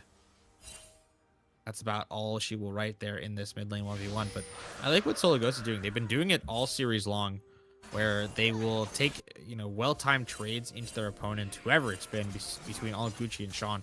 They will take well-timed trades while their team is doing an objective and a shuffle forward. As your team is not there. The Maokai picking up the kill and saving their mid laner in the process. Solar Ghost. Oh my goodness. Yeah, that was one of the plays of all time. I guess I'm assuming they just thought they had more damage in the kit, but they would be incorrect, as we do see the scanner find each other there. CJ Lopez has to just kind of back away. It was looking pretty good. Ends up falling a little bit flat. Good heads up play from the Maokai to kind of subvert and deny that gank. Meanwhile, topside is leveling out a little bit more again. You do have Yone with the pull, so they're going to be focusing on the farm. Well, Solo Ghost is not stepping away or slowing down despite losing that last trade. They are still continuing to put pressure onto the Oriana. Yeah, I mean, take a look around, sort of checking in on items. It looks as though Manaxia is going to be going for, I forget the name of it off the top of my head. I think it's Yuntal is the item, which is a very nice scaling 80 item. The only real bad side is that you do need to invest into that BF sword, but with the way the lane has gone so far, it's perfectly fine to go for this item, as Cavable Cub's base is going to get stopped. I'm not really sure if they want him to base to begin with, as a lot of players will just press B when they're in lane waiting for things to happen in case they do need to actually base. But Sean is going to jump forward here. CJ Lopez trying to get that base off and making sure their 80 carry is okay, or sorry, their top laner. With a Nature's Grasp, not going to hit anyone for the time being, with no flash available on either jungle or support. That will probably be all she wrote, as the Fate Sealed coming out from Sean, going to go wide. Yeah, Kali G is going to be able just to tank it all without too much issue. Loveless, actually, I was kind of worried about them because they were in a bit of an awkward position in the outcove, but seemingly was able to get away pretty much scot-free. And yeah, that is going to be a big ultimate being used, and not really finding anything down on the bottom side. As the game continues to stay pretty stable, I must say, Septi, this is probably best case scenario for Dorado. Sure, they lost to Grubs in that trade with a Drake, but they were able to get the Drake, so they stop a little bit stacking. Oh, this time around, there is plenty of support, though. Oh, Gucci has to survive through. Okay, we'll be able to do so. Big sleep on the CJ, but here comes a Loveless, gonna be able to help keep the jungler alive. Damage being done, not quite enough to block or stop the Maokai, but we still see a little bit of poke damage come through. Oh no, here comes the cavalry, but the polymorph comes out, knocked up airborne. Cavable Cub getting a little bit low. Here comes Manazia, and they're able to find the damage. The cleanup comes through, and that's a double kill over to the Azir. Massive play as the tides have turned, momentum has swung, and Dorado are not just in it, they are leading this game now. Yeah, and I'm surprised it was that Syndicate tried to continue that fight after it was so, I would argue, well won by Dorado Gaming, with that Crescent Guard taking the first kill onto Oriana. And then, yes, you have the Lilia landing the leap onto Xinjiao, but it doesn't really matter when you don't know where the Lulu is, when you don't know where the Aphelios is. You sort of are just hoping and guessing that they aren't going to be there. And unfortunately, they guessed wrong. And the Wild Growth keeping the Xinjiao alive just means that I believe it was a 3-for-0, or I think it was a 3-for-0, if I'm not mistaken. I can't remember if Available Cub was there or not. But, I mean, it's looking up for Dorado Gaming there at 13 minutes. They're 3,000 gold up in their favor. CJ Lopez finished that Titanic Hydra, as well as, I believe, the Nashor's Tooth has been finished now for Soul of Ghost, as another engage from the Azir, as all Gucci unfortunately took tower aggro before that started, and it's just going to be a solo bolo in the mid lane for the Dorado Gaming Iota mid laner, and all Colin could do was watch as their Oriana goes down. Yeah, just an observer here as they do try the ultimate from the Maokai, and it just does not find anything. Sean goes in, finds the ultimate, but really doesn't do all that much damage. Kali G just going to start the walk back. It's a lot of damage. Flash forced out, but the pullback might be enough. Yes, it will. And that is going to be a solo bow up on the top side. Really heads up play. A little costly, but they'll take it and run with it. Nausea is knocked back inside, but the damage from the Aphelios, the ultimate's invested, finds nothing. However, as Conveyable Cub has to play this safe, way too low on health, and is going to have to back away. They're going to be able to get the crash onto this turret and maybe even take it. I don't know if they have enough damage to take it, but we'll get low. No, it's gone. Never mind. That's going to be tier 1 on bot side, the first to fall, and rather early here, sub 15 minutes. Yeah, I mean, that tower going down is exactly sort of from level 1, you could see it happening. With the way it was played, with the chunk that they were able to get onto the Maokai, it's sort of just been the way of the world in bot lane for the time being, as we get another Rage Bait here for the 3rd game in this series. Mr. Fantastic that's hearsay. I have never said that. I will never say that. As the unstoppable onslaught from Kali G is going to walk them to safety. just for the record, it's 81% gold efficient, I believe. I think is the stat, or just not very efficient of a gold item. A Yeah, little I bit mean, of producer if you want to privilege there, build it being and able to lose put your the rage game, bait by all in. means, do that. Unfortunately for Cali G, his team is too good, and so buying Sunfire has not mattered for them in this case. But I mean, taking a look, Maxia Stormers are complete. Nashers for Soul of Ghost, Mikhail's as well for Loveless, and so even if the Maokai does land the ultis and the W's, does not matter. They're able to get out of that scot-free. Also, even if Lulu gets hit, she's able to cleanse herself as well.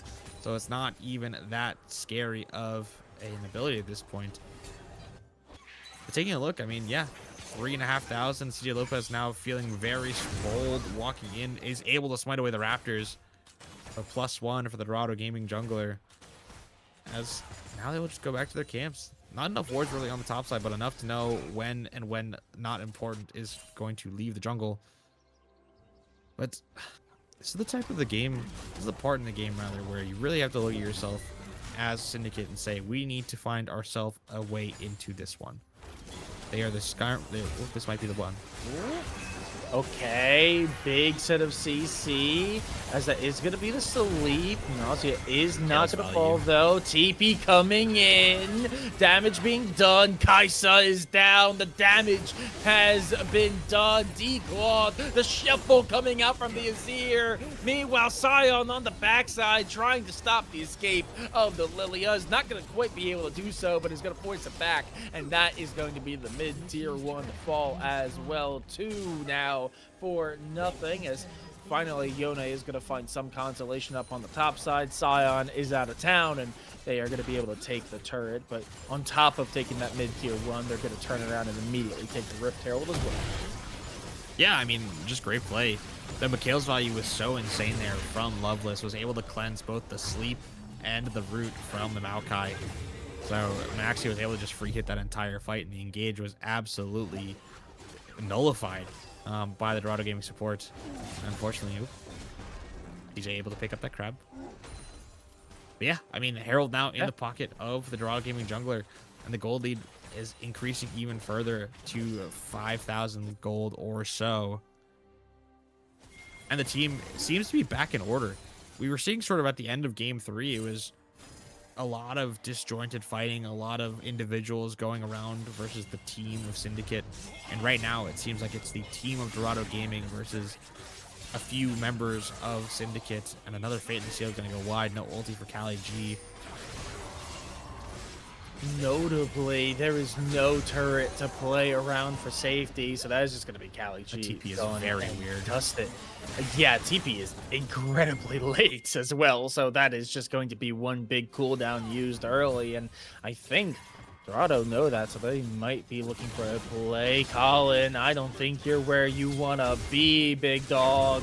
They are going to flash to try to get away, but they're running right into the scuttle, so that is going to be the speed up for red side, and now CJ Lopez is on a rampage. Not important, is in the jungle stealing away camp, so they are going to try to find some value in it overall, as topside is becoming a bit of a weakness here for Dorado, but overall they're still doing pretty darn good. About a 5k gold lead into their pocket. There are 2 Drakes up. The next Drake is up in about 30 seconds.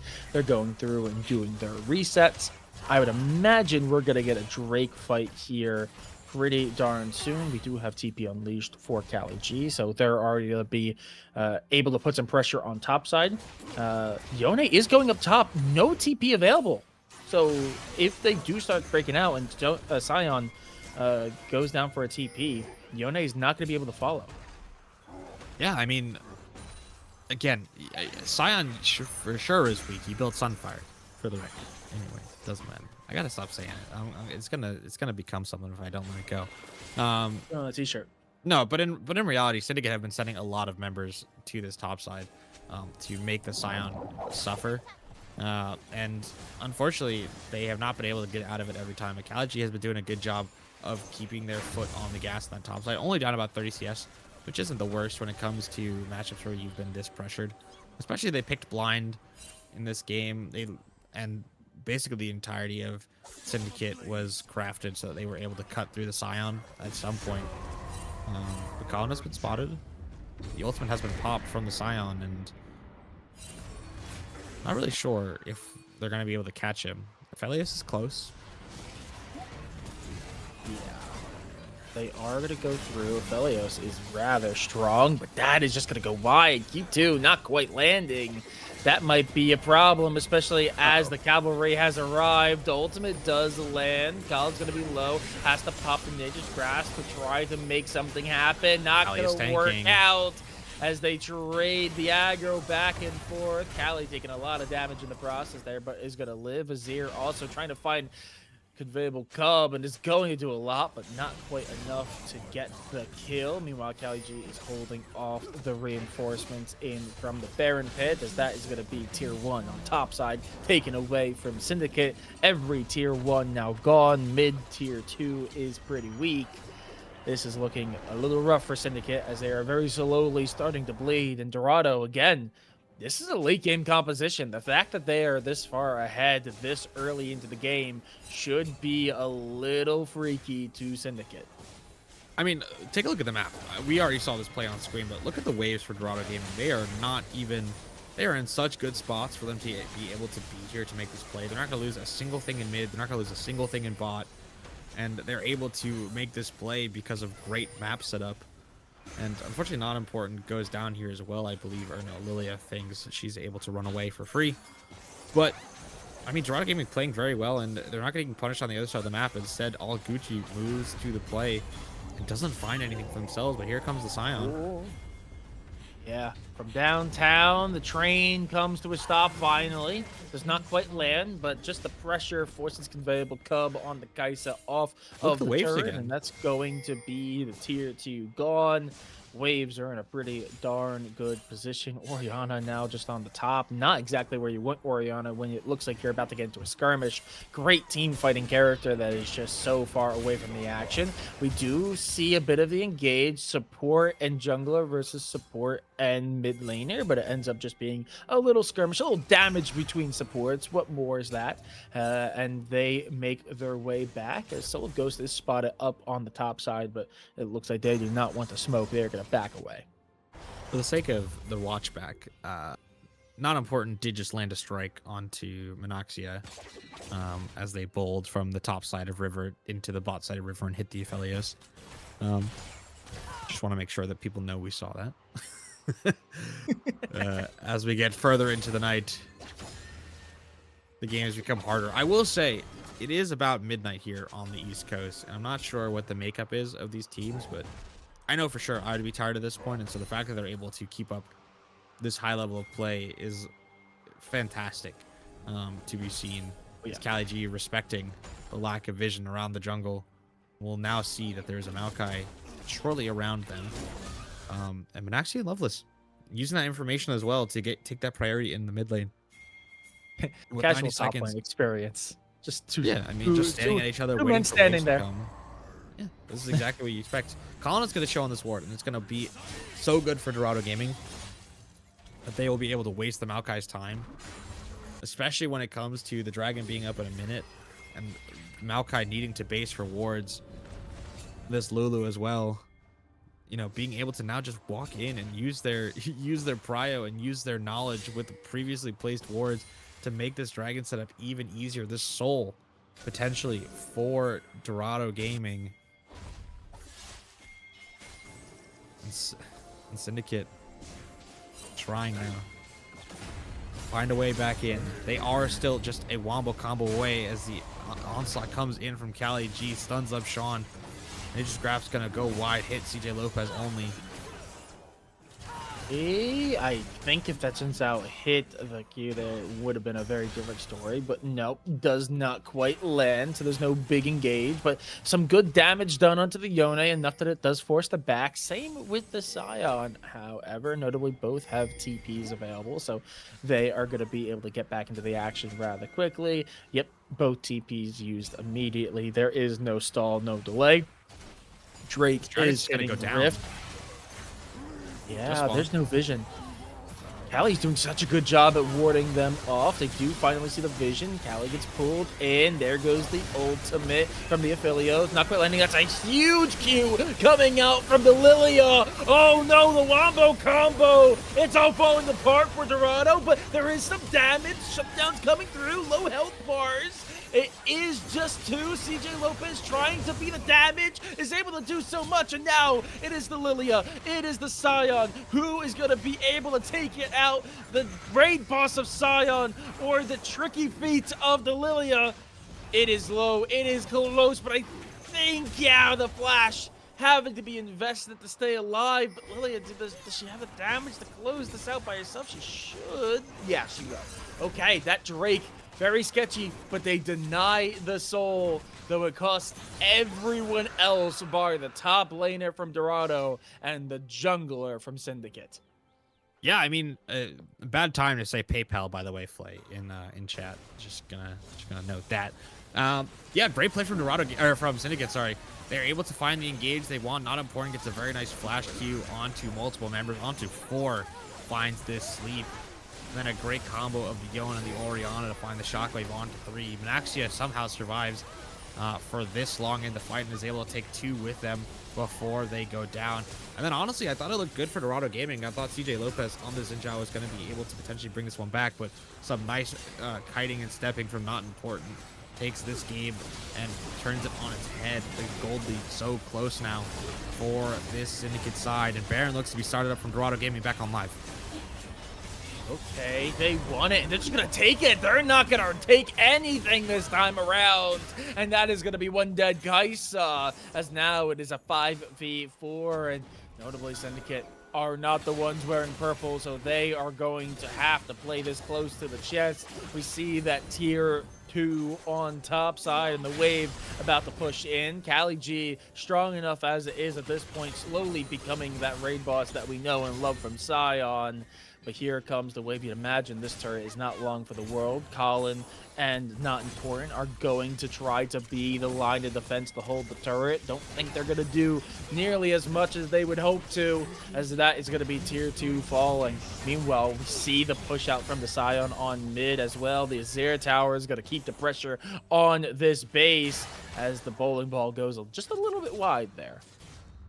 Yeah, I mean, but the push is going to be strong. Very, very nice Baron setup as well. Once again, from these teams, they've been very solid throughout, but this one especially, they're able to pop that Azir turret to keep themselves even more safe in this top lane. And Callie G with the Baron is just going to be chilling in the mid lane, keeping it all nice and buffed up.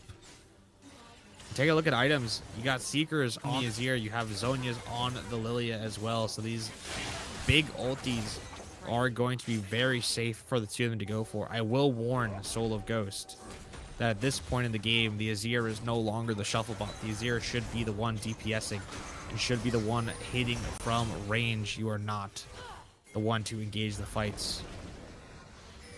Nature's Grasp. Let's go through. Is going to land onto the Xin Zhao. Oh, but the bowling ball just a little bit unfortunate. The pushback conveyable cub is being hard targeted by CJ Lopez, but is pulled back, and that's going to be Loveless falling on the backside. Colin extremely low, somehow surviving through, but the Aphelios is also doing the damage. TP coming through from the Azir to keep the pressure on. Like you said, they have to be the DPS now, and that is certainly looking like the case, as now the 2 members left standing from Syndicate have to back away. TP comes through from the Scion as they are back into the action rather quickly. The shuffle comes through, forces All Gucci out from their protective spot underneath the turret. CJ Lopez running down the player on the back. This might just be it. The death nail here for Syndicate as they desperately try the hold. They have the wave. They have the damage. It takes 4. But the team that comes in on the bye, the first seed so far, continues on. It's not flawless, but it is strong. Yeah. I mean, Dorado Gaming, they were able to pop back after game 3 and just look incredibly powerful in this last one.